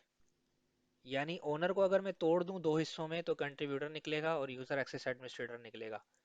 ओनर सब कुछ कर सकता है, दूसरों को एक्सेस भी दे सकता है। कंट्रीब्यूटर सब कुछ कर सकता है, दूसरों को एक्सेस नहीं दे सकता। यूजर एक्सेस एडमिनिस्ट्रेटर दूसरों को एक्सेस दे सकता है और कुछ नहीं कर सकता। क्लियर है? और इनमें वही परमिशंस का फर्क होगा जो परमिशंस हमने कल रीड की हैं और समझी हैं। सही। तो अब मैं यहाँ पर ये डिफरेंट काम करके देखता हूँ। सही है, कैसे? सबसे पहले मैं आता हूँ और ऐड करता हूँ ऊपर से। अच्छा, देखने हैं रोज, तो हम रोज पे क्लिक करें सबसे पहले सब लोग। सही है, जरा रोज पे क्लिक करके देखें, आपको नजर आ जाएगा कौन कौन से रोल्स अवेलेबल हैं। सही है, एक तो ओनर, कंट्रीब्यूटर, रीडर है, और यूजर एक्सेस एडमिनिस्ट्रेटर है। ये टॉप लेवल के चार रोल हैं। ये आपको बता रहा है कि हाँ ओनर कितने यूजर्स को आपने दिया हुआ है, कितने ग्रुप्स को दिया हुआ है। कंट्रीब्यूटर कितने ग्रुप्स को दिया हुआ है आपने, रीडर कितनों को दिया हुआ है, ये सब बता रहा है यहाँ पे। टॉप लेवल के चार रोल्स के अलावा नीचे हर सर्विस से रिलेटेड रोल हैं, लाइक स्टोरेज अकाउंट। सही है, तो अब आप देखें कल हमने देखा था, अब इस स्टोरेज अकाउंट के अंदर परमिशंस होंगी उस तरीके से जैसे हमने कल देखी थी। सही। और मैं कहता हूँ नेटवर्क। अब ये रोल्स मैं उन बंदों को दे सकता हूँ, ये देखें नेटवर्क कंट्रीब्यूटर, ये रोल्स मैं उन बंदों को दे सकता हूँ जिनको मैं सिर्फ नेटवर्क पर एक्सेस देना चाहता हूँ। सही है। तो यहाँ पे मैं हर रोल को देख सकता हूँ। मिसाल के तौर पे मैं सबसे पहले ओनर को देखता हूँ यहाँ पर। अब ओनर को जैसे ही आप लोग सेलेक्ट करेंगे, इसकी परमिशंस को आप क्लिक करेंगे तो आप देखेंगे इसकी परमिशंस आ गई। सही है। अब इसमें सारे प्रोवाइडर नजर आ रहे हैं आपको, कल जो हमने बात की थी। हर प्रोवाइडर है, और ओनर के पास हर प्रोवाइडर को रीड राइट डिलीट करने के चेक ऑन होंगे। इसका मतलब है स्टैरिक। सही। जो हमने कल देखा था। सही है। ये देखें, हर चीज पे रीड राइट डिलीट इसको असाइंड है। चाहे कंप्यूट कर लें, कुछ भी कर लें, ओनर के पास सारे के सारे प्रोवाइडर्स की सारी परमिशंस हैं। सेकेंडली, ओ मिस हो गया, दोबारा से आता हूँ एक्सेस कंट्रोल पे और रोल्स पे। अब आप देखेंगे यहाँ पे कि इसमें क्या फ़र्क है। कंट्रीब्यूटर को सिलेक्ट करते हैं। कंट्रीब्यूटर को आप जैसे ही सिलेक्ट करेंगे, आप इसमें देखेंगे कि परमिशंस पे क्लिक कर लें। अब आप देखें इसमें सारी की सारी परमिशंस हैं। मुझे पता है सिर्फ माइक्रोसॉफ्ट डॉट ऑथराइजेशन की परमिशंस नहीं होंगी। तो इसमें माइक्रोसॉफ्ट ऑथराइजेशन देखें, नहीं आ रहा। ये रहा माइक्रोसॉफ्ट डॉट ऑथराइजेशन। अच्छा, बाकी सब में ऑल आ रहा है, माइक्रोसॉफ्ट ऑथराइजेशन में पार्शल आ रहा है। सही है। तो मैं जैसे ही इसको सेलेक्ट करूंगा कि जो पार्शल में क्या है, इसका मतलब है इसने सिर्फ रीड की परमिशन ज्यादातर दी हुई हैं। ठीक है, राइट और डिलीट नहीं दी हुई, देख लें। तो चाहे रोल असाइनमेंट हो या रोल डेफिनेशन हो, ये रोल असाइनमेंट्स नहीं कर सकता कंट्रीब्यूटर का रोल। और आ जाएं, यूजर एक्सेस एडमिनिस्ट्रेटर को देख लेते हैं। इसकी परमिशंस को क्लिक करें तो आप देखेंगे कि सारी की सारी पार्शल हैं, सिर्फ ऑथराइजेशन पे ऑल दी हुई हैं। तो समझ में आ गया आपको ये पॉइंट, कि यूजर एक्सेस एडमिनिस्ट्रेटर बाकी सब चीजों को सिर्फ रीड कर सकता है। देखें, हर चीज को रीड मिलेगा आपको। और ऑथराइजेशन में रीड राइट ऑल सब मिल रहा है। क्लियर होता है? किसी को कंफ्यूजन है तो कमेंट कर सकता है। अब मैं एक रोल असाइनमेंट ऐड करता हूँ। मैं ऐड करता हूँ एक रोल असाइनमेंट, और मैं कहता हूँ कि रीडर का रोल दे दूँ। आप लोग भी दे दें रीडर का रोल। ये काम आप लोग क्यों कर पा रहे हैं ऐड करने का? क्योंकि आप लोग खुद ओनर हैं। सही है। और मैं यहाँ रीडर का रोल देना चाहता हूँ तलाल डॉट बैच 8 को। इसको दिया मैंने, सेव कर दिया। ठीक है, रोल असाइनमेंट ऐड हो गई। अब मैं रोल असाइनमेंट्स पे क्लिक करता हूँ तो मुझे यहाँ नज़र आ जाएगा कि रीडर में एक तो ग्रुप ऐड है ऑलरेडी, और एक तलाल बैच 8 एन भी ऐड हो गया। आप लोग भी ऐड करें। प्रॉबेबली मैं रिफ्रेश करूँगा तो मुझे बहुत ज़्यादा रीडर्स नज़र आने लग जाएंगे यहाँ पे। सही है। तो आप लोग भी अपने अपने यूज़र्स को ज़रा रीडर का रोल यहाँ असाइन कर दें। अब ये असाइन करते ही क्या फ़र्क पड़ेगा, मैं यूज़र की स्क्रीन पर आऊँगा, सिर्फ रिफ्रेश करूँगा तो ये जो ज़ीरो ज़ीरो सब्सक्रिप्शन है ये 1 हो जाएगी अब। क्यों? क्योंकि मैंने अभी अभी सब्सक्रिप्शन पे एक्सेस प्रोवाइड कर दिया है। देखें, 1 of 1 शेरदिल टेस्ट नज़र आने लग गई। और रोल क्या नज़र आ रहा है? रीडर। ठीक है। सही है। मैंने क्या किया है, मैंने एडमिन स्क्रीन पर आया, मैंने ऐड की रोल असाइनमेंट। सही है। और रोल असाइनमेंट मैंने रोल सेलेक्ट किया। किस स्कोप पे खड़ा हूँ इस वक्त? सब्सक्रिप्शन के स्कोप पे। इसका मतलब ये पूरी सब्सक्रिप्शन पे मैं रोल असाइन कर रहा हूँ रीडर का। और किसको कर रहा हूँ? बैच 8 के यूज़र को। उसको मैंने सेव किया। सेव करने के बाद मैंने देखा कि वो यूज़र मुझे यहाँ नज़र आ रहा है। ठीक है। और फिर उस यूज़र की स्क्रीन आके रिफ्रेश की तो उसको सब्सक्रिप्शन नज़र आने लग गई। लेकिन ये रीडर है, अब ये इसके अंदर कुछ काम नहीं कर सकता। मिसाल के तौर पे मैं आता हूँ और मैं कहता हूँ कि एक रिसोर्स ग्रुप्स पे आऊँ। इसको ये कितने रिसोर्स ग्रुप नज़र आ रहे हैं? 8 के 8 नज़र आ रहे हैं। लेकिन ये नया रिसोर्स ग्रुप नहीं बना सकता। ठीक है। नया रिसोर्स ग्रुप नहीं बना सकता। क्यों? मैं कहता हूँ test RG you do not have permission. क्यों? क्योंकि मैं रीडर हूँ। मैं राइट की परमिशन नहीं रखता किसी भी चीज़ पे। तो ये मैंने वेरीफाई कर लिया अपने RBAC को कि हाँ, मैंने एक रीडर रोल को अपने यूज़र पे कैसे किया है। अब मैं कुछ डिफरेंट रोल देकर देखता हूँ नेक्स्ट वीडियो में। तो लास्ट तक जो है हमने वेरीफाई कर लिया कि जो बेसिकली हमने एक रिसोर्स ग्रुप के अंदर रहते हुए मैं काम कर रहा हूँ और देख रहा हूँ चीज़ों को। ठीक है, ये देखें, ये यूज़र स्क्रीन वाइट पोर्टल है और एडमिन स्क्रीन ब्लैक पोर्टल है, ये रहा। ठीक है, तो आपने ये देखा कि मैं सिर्फ इसी रिसोर्स ग्रुप के अंदर रिसोर्स बना सकता हूँ एज अ कंट्रीब्यूटर, लेकिन कोई और रिसोर्स ग्रुप नहीं बना सकता। उसमें मेरे पास क्या हो रहा है, परमिशन एरर आ रहा है। लाइक नया रिसोर्स ग्रुप बनाता हूँ, RG2 देखें, परमिशन एरर आ गया। सही है। अब एक और इंटरेस्टिंग चीज़ देखते हैं, वो क्या है। मैं एडमिन स्क्रीन पर जाता हूँ दोबारा। सही।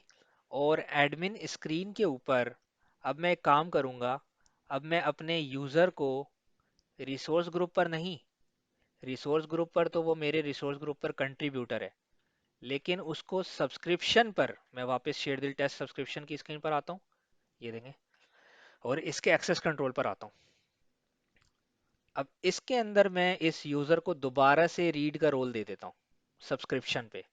यानी कि पहले मैंने इसको सब्सक्रिप्शन पे यहाँ रीड का रोल दिया था, पूरे रिसोर्स ग्रुप रीड कर पा रहा था, लेकिन कुछ बना नहीं पा रहा था। ठीक है, फिर मैंने यहाँ से रिमूव किया और रिसोर्स ग्रुप पे मैंने कंट्रीब्यूटर दिया, यानी रिसोर्स ग्रुप नज़र आने लग गया सिंगल। और नेक्स्ट क्या है, रिसोर्स ग्रुप के अंदर रिसोर्सेज भी बनाने लग गया। अब मैं ये एग्जिस्टिंग रोल ये भी रहेगा, ये भी रहेगा, और सब्सक्रिप्शन के ऊपर यहाँ पर कंट्रीब्यूटर और यहाँ पर रीडर दे रहा हूँ। अब देखें क्या डिफरेंस होगा। अब मुझे इसको सब्सक्रिप्शन के ऊपर ऐड कर रहा हूँ रोल असाइनमेंट दोबारा से। ठीक है, तो ये ऐड रोल असाइनमेंट तो आप लोगों को क्लियर होना चाहिए कि क्या कर रहा हूँ, बेसिकली एक्सेस प्रोवाइड कर रहा हूँ।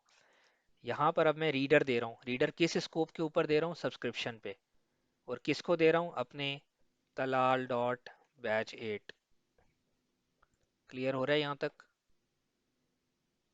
सेव कर दिया मैंने। समझ में आ रही होगी आपको कि मैं बेसिकली करना क्या चाह रहा हूँ। जैसे ही देखें रोल असाइनमेंट ऐड हुई है, अब आप यहाँ पर देखें क्या फ़र्क आएगा। ठीक है, अब देखें, अभी तक एक रिसोर्स ग्रुप रीड हो रहा था ना, जैसे ही रिफ्रेश करूंगा, रियली अभी भी रिसोर्स एक्सेस है, मुझे स्क्रीन रिफ्रेश करनी पड़ेगी। आप जैसे देखें स्क्रीन रिफ्रेश करूंगा तो इसका रोल मुझे रीडर नज़र आना चाहिए, क्योंकि डायरेक्टली सब्सक्रिप्शन पर दिया है मैंने। तो ये देखें, मैंने रिफ्रेश किया, अब देखें रोल रीडर हो गया। सब्सक्रिप्शन को सिलेक्ट करते हैं। रिसोर्स ग्रुप पे पहले एक ही रिसोर्स ग्रुप नज़र आ रहा था, अब कितने नज़र आ रहे हैं, 26। ऑसम। अब इनमें से मैं सिर्फ एक रिसोर्स ग्रुप पे कंट्रीब्यूटर हूँ, बाकी हर रिसोर्स ग्रुप पे रीडर हूँ। क्यों? क्योंकि सब्सक्रिप्शन से इनहेरिट होके मुझे सारे रिसोर्स ग्रुप नज़र आ रहे हैं। विच मीन्स कि मैं सिर्फ तलाल के रिसोर्स ग्रुप पे राइट भी कर सकता हूँ, सब कुछ काम कर सकता हूँ सिवाय किसी और को ऐड करने के। और बाकी किसी जगह पे भी मैं कुछ कोई चीज़ ऐड नहीं कर सकता। मिसाल के तौर पे आप किसी भी और रिसोर्स ग्रुप में चले जाएं अपने नॉर्मल यूज़र से, जैसे मैं आनिफ के रिसोर्स ग्रुप पे मिसाल के तौर पे जाता हूँ, कोई एक्सेस नहीं है मुझे इसके अंदर। अली के जाता हूँ, नो एक्सेस, कुछ भी नहीं देख सकता इसके अंदर। मैं डैशबोर्ड पे जाता हूँ, नो एक्सेस। सिर्फ तलाल का रिसोर्स ग्रुप मुझे नज़र आ रहा है। समझ रहे हैं? पॉइंट समझ में आया? और फाइन ग्रेनिंग समझ में आई कि किस तरीके से बेसिकली देखें एक्सेस को मैं जो है वो डिफरेंट रोल्स की तरह यूज़ कर रहा हूँ और दे रहा हूँ। सही है ना?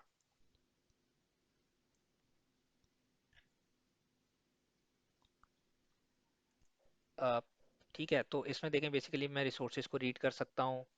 सही है। Security resource that we added before this can be see the, आप देख सकते हैं ना, जो आपने ऐड किया था वो आपको यहाँ नज़र आ रहा होगा रिसोर्स की लिस्ट में, या अपने रिसोर्स ग्रुप में जाके आप देख सकते हैं। जैसे मैं यहाँ तलाल के अपने रिसोर्स ग्रुप में आता हूँ, आप लोग अपने नाम के रिसोर्स ग्रुप में जाएं, आप देख सकते हैं। अब मैं इसको अपडेट भी कर सकता हूँ।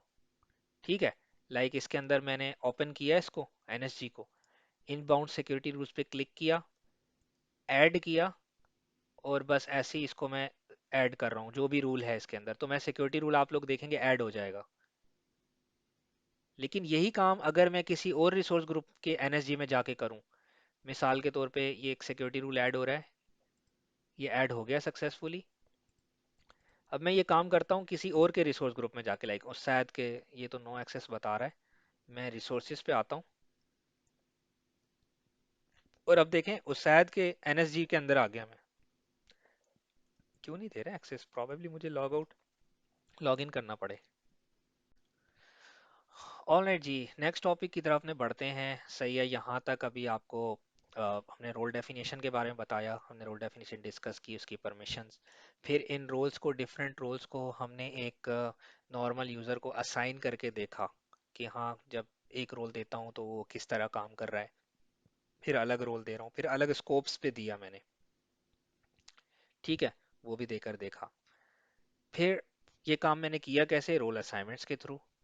ठीक है, यानी एक सिक्योरिटी प्रिंसिपल है जो कि यूजर भी हो सकता है, ग्रुप भी हो सकता है, सर्विस प्रिंसिपल भी हो सकती है। ये diagram I think better define करेगी। फिर एक रोल डेफिनेशन है। सही है, वो रोल डेफिनेशन इस तरह की डेफिनेशन होती है जिसमें परमिशंस होती हैं।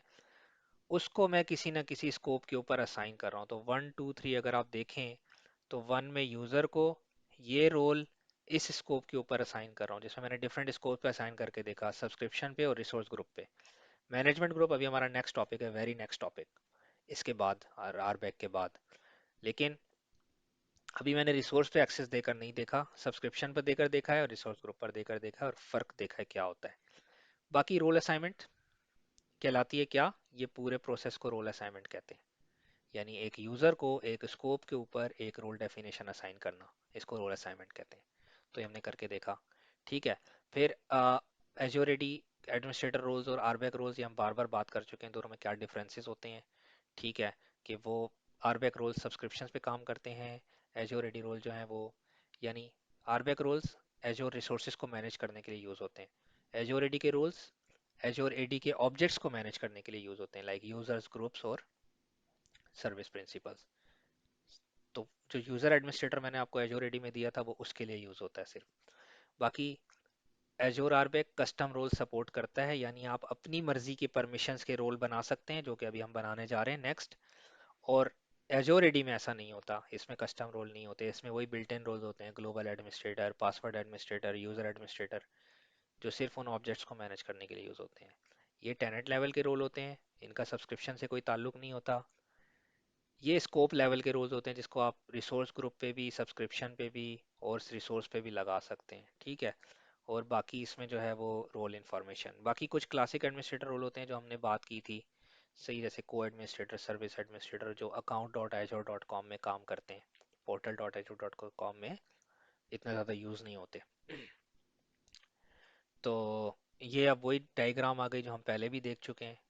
सही है, कि एजोरिटी के रोल्स देखें कहाँ पर हैं, आरबैक कहाँ पर हैं, सब्सक्रिप्शन पे लग रहे हैं, रिसोर्स ग्रुप पे लग रहे हैं और रिसोर्सेज पे लग रहे हैं।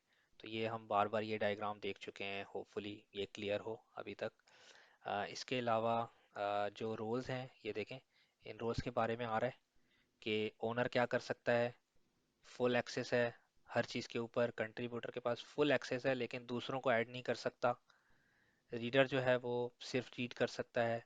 यूज़र एक्सेस एडमिनिस्ट्रेटर सिर्फ दूसरों को ऐड कर सकता है और कुछ नहीं कर सकता। तो हर रोल का एक डिफरेंट पार्ट है अपना। ठीक।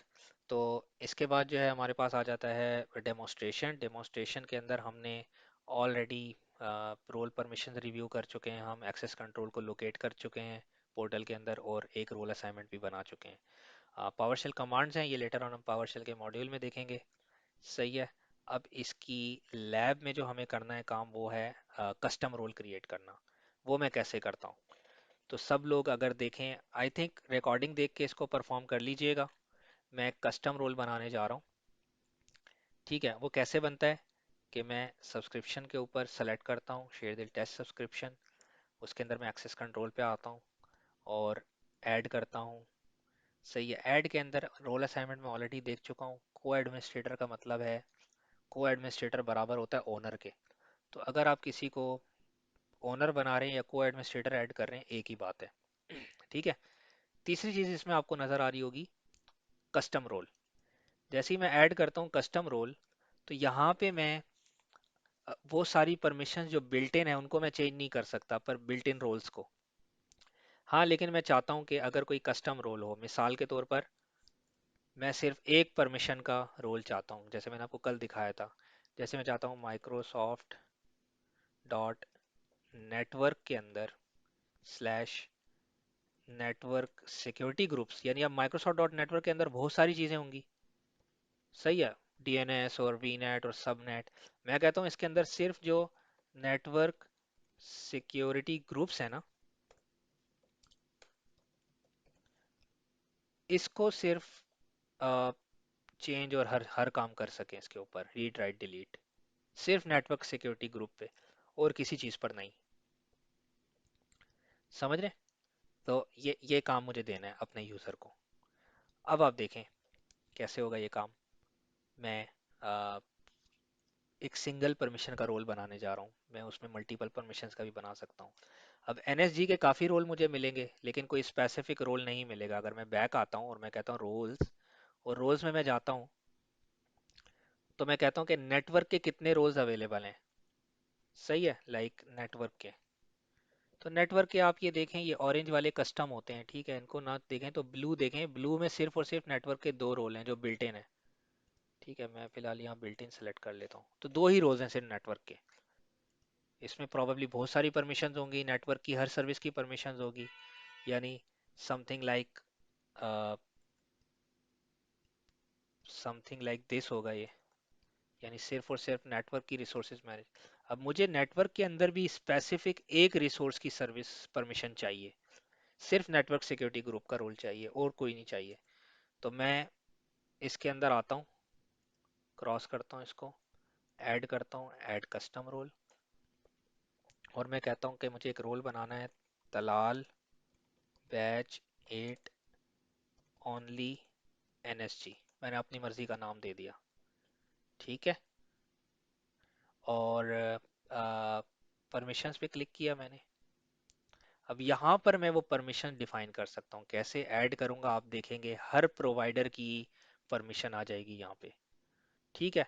अब आप देखें, मैं नेटवर्क यहाँ लिखता हूँ, जैसे ही सर्च करूँगा, सर्च तो नहीं कर रहा, लेकिन यहाँ थोड़ा सा मुझे थोड़े से राइट पे ये दिखा रहा है माइक्रोसॉफ्ट नेटवर्क, ठीक है, माइक्रोसॉफ्ट, सर्च क्यों नहीं कर रहा, बहरहाल ये माइक्रोसॉफ्ट डॉट नेटवर्क सामने नज़र आ रहा है। इसको मैं सेलेक्ट करता हूँ, ठीक है, और इसके अंदर आप देखेंगे कि मुझे सारी की सारी एक्शंस देखे नज़र आ गए, सारी की सारी परमिशंस, सही है। अब देखें, हर हर चीज़ नज़र आ रही है इसमें, माइक्रोसॉफ्ट डॉट नेटवर्क, मैं पूरा भी दे सकता हूँ इसको, मैं माइक्रोसॉफ्ट डॉट नेटवर्क की हर सर्विस को भी देख सकता हूँ इसके अंदर। अब मुझे इसके अंदर कौन सा चाहिए, नेटवर्क सिक्योरिटी ग्रुप। तो मैं अगर स्क्रॉल डाउन करते हुए नीचे आऊँ, या यहाँ पर सर्च करूँ मिसाल के तौर पे, नेटवर्क सिक्योरिटी,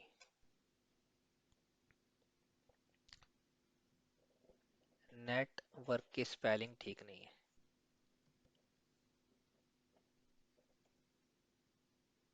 तो ये देखें नेटवर्क सिक्योरिटी ग्रुप्स ये आ गया, ठीक है।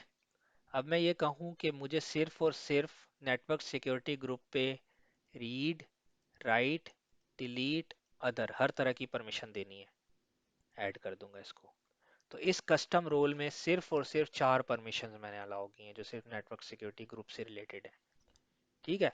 नेक्स्ट आऊंगा, असाइनेबल स्कोप्स बताऊंगा।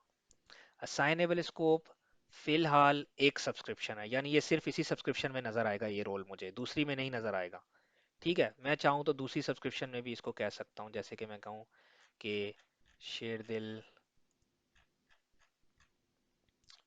शेर दिल प्रॉड में भी चाहिए ये मुझे, ठीक है, ये ले मैंने सेलेक्ट कर लिया, ऐड कर दिया, तो दो दो आ गए साइनेबल स्कोप्स।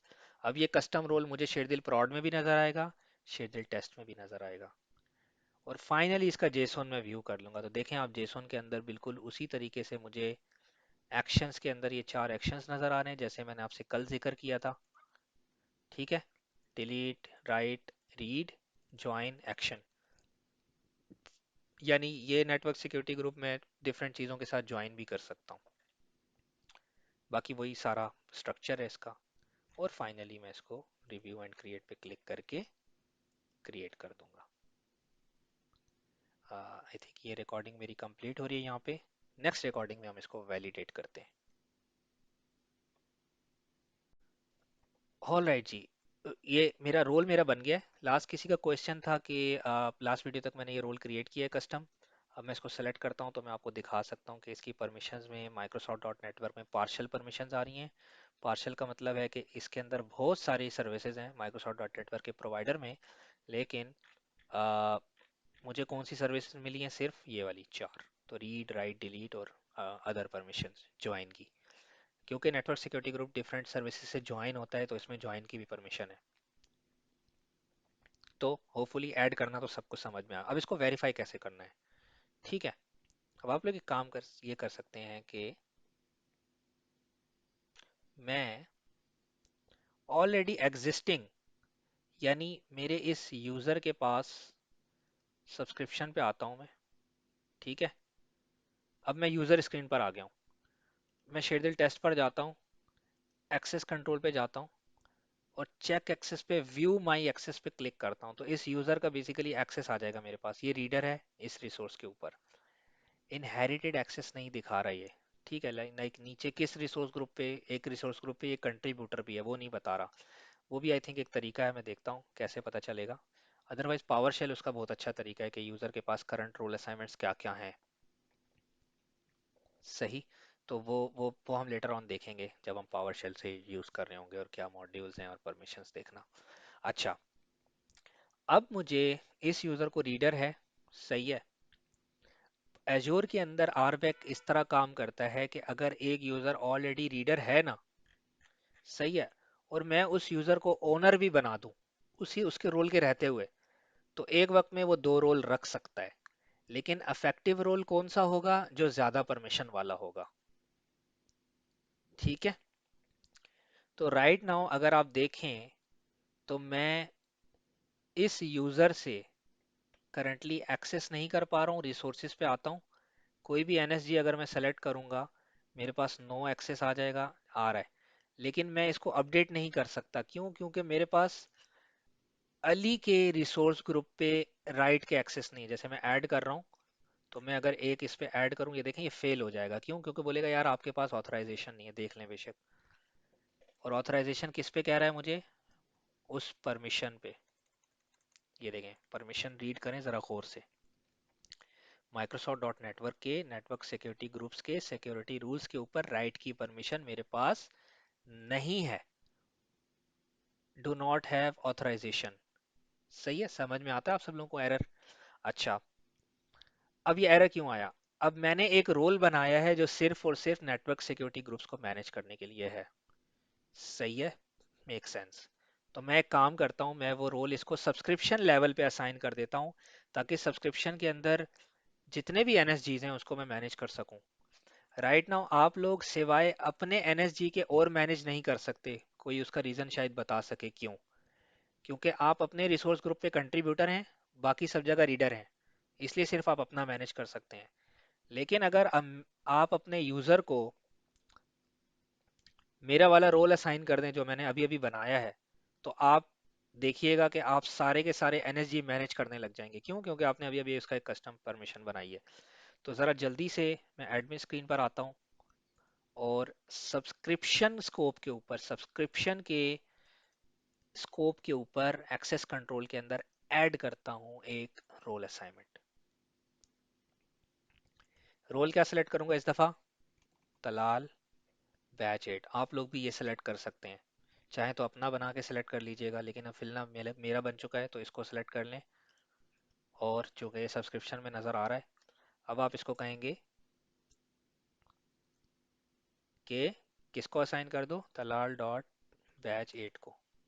अब ये रीडर तो है, गौर कीजिएगा, लेकिन आप इसको थोड़ी सी ज़्यादा परमिशंस भी दे रहे हैं। कौन सी? नेटवर्क सिक्योरिटी ग्रुप की भी। तो काम कौन सा रोल करेगा? जो ज़्यादा परमिशन वाला होगा। अफेक्टिव रोल्स वो होंगे एजोर के अंदर। ये ऐसे ही डिज़ाइन है इसका। सही है। पॉइंट समझ में आ रहा है आपको? अब आप देखें, मैं स्क्रॉल डाउन करता हूँ तो तलाल बैच एट ओनली के इस यूज़र को मिल गया। अब आप देखिएगा, ज़रा सा मैं रिफ्रेश कर दूं स्क्रीन को। अब मुझे कैसे पता चले कि वो रोल मेरे यूज़र को मिल चुका है? तो वो मैं चेक कर लूंगा कि वो इनहेरिट होके आ रहा होगा। लाइक मैं एनएसजी को सिलेक्ट करता हूँ, अली का एनएसजी। अब असूलन तलाल बैच एट का जो यूज़र है वो अली के एनएसजी पे काम नहीं कर सकता, अभी अभी एरर आया है। सही है। लेकिन अब मैं इसका एक्सेस कंट्रोल पे आता हूँ और रोल असाइनमेंट्स पे जाके देखता हूँ। असाइनेबल स्कोर्स का भी बता देता हूँ आंसर। अब आप देखें कि यहाँ पर मेरा यूज़र इनहेरिट होके आ रहा है। इसका मतलब अब मैं एनएसजी अपडेट कर सकता हूँ कोई भी इस सब्सक्रिप्शन के अंदर। सही है, क्योंकि एनएसजी का रोल मिल चुका है मुझे। तो मैं इनबाउंड सिक्योरिटी रोल पे जाता हूँ, ऐड करता हूँ। अब जो पहले जो एरर आ रहा था वो अब नहीं आएगा। ऐड कर देते हैं जनाब अली के रिसोर्स ग्रुप में। अच्छा, ये कह रहा है कि ऑलरेडी एक एग्जिस्ट करता है, शायद अली ने किया हो, या मैं करता हूँ इसको 443 के नाम से और पोर्ट 443 कर देता हूँ। ऐड कर देते हैं। ऑथराइजेशन नहीं दे रहा, क्यों भाई? कंट्रोल F5 करते हैं और फिर ऐड करते हैं। रोल तो नज़र आ रहा है लेकिन ऐड क्यों नहीं करने दे रहा? सब्सक्रिप्शन लेवल पे एनएसजी अपडेट करने के राइट्स हैं पूरे। ठीक। तो अब मैं एक काम करता हूँ, दोबारा रोल करता हूँ ऐड, और मैं कहता हूँ पोर्ट 443 का, इसका नाम भी चेंज कर देता हूँ। ऑलरेडी जो एग्जिस्टिंग रोल होता है उस पर एरर दे देता है, इसलिए नया नाम दे रहा हूँ। ऐड करते हैं जी। फिर फेल हो रहा है। ठीक है। साइन आउट साइन इन करके मैंने देखा, अब दोबारा से ऐड कर रहा हूँ इसको 443 और 443 ऐड कर दें। क्यों भाई?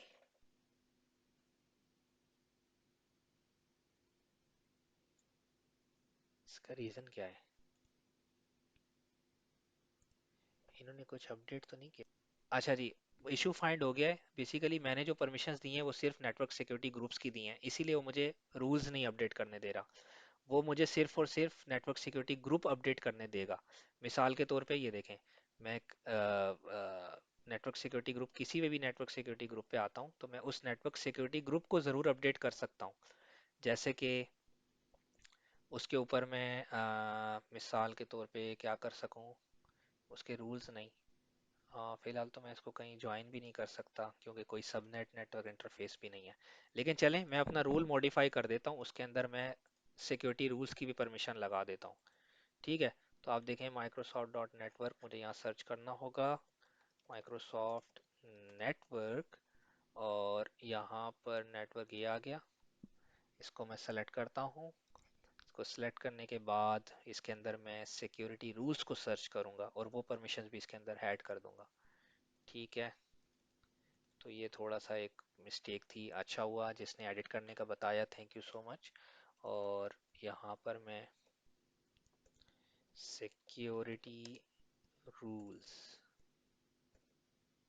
सिक्योरिटी रूल्स से ये देखें, तो network security group security rules, ये देख रहे हैं आप? ये भी मुझे देनी होंगी, रीड राइट डिलीट। ऐड कर दी। तो अब network security group plus network security groups के सिक्योरिटी रूल्स। अब इसको मैं रिव्यू एंड अपडेट कर दूंगा इसको। जैसे ही अपडेट होगा रोल, होपफुली अब मुझे ये काम करना चाहिए। जैसे ही अपडेट होता है मैं चेक करता हूँ जाके। अपडेट हो गया सक्सेसफुली। स्क्रीन को आके कंट्रोल F5 करते हैं, एक दफ़ा रिफ्रेश करते हैं स्क्रीन को। सही है। और इनबाउंड सिक्योरिटी रूल पे जाते हैं, काशिफ टेस्ट नाम के रूल को डिलीट करता हूँ। अभी भी ये एरर दे रहा है। सही है, रिफ्रेश करके आता हूँ वापस। ऑलराइट जी, हाँ वो मैंने बेसिकली अपडेट किया है रूल जो नई परमिशन से, और साइन आउट किया, साइन इन किया। अब मैं सिक्योरिटी रूल्स को अपडेट भी कर सकता हूँ और सब कर सकता हूँ। ठीक है, यहाँ से डिलीट भी कर सकता हूँ इसको। तो लोग, सब लोग जिनका इफेक्ट नहीं कर रहा वो साइन आउट करके साइन इन करके देखें। ठीक है। और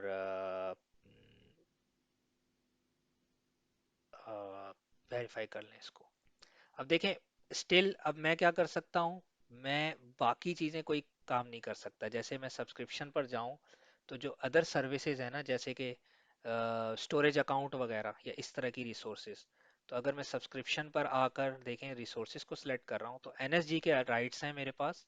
लेकिन मिसाल के तौर पे ये डैशबोर्ड है, अगर इस डैशबोर्ड को जाके मैं डिलीट करना चाहूँ मिसाल के तौर पे ये सेलेक्ट करके, तो ये फेल हो जाएगा। सही है, यस।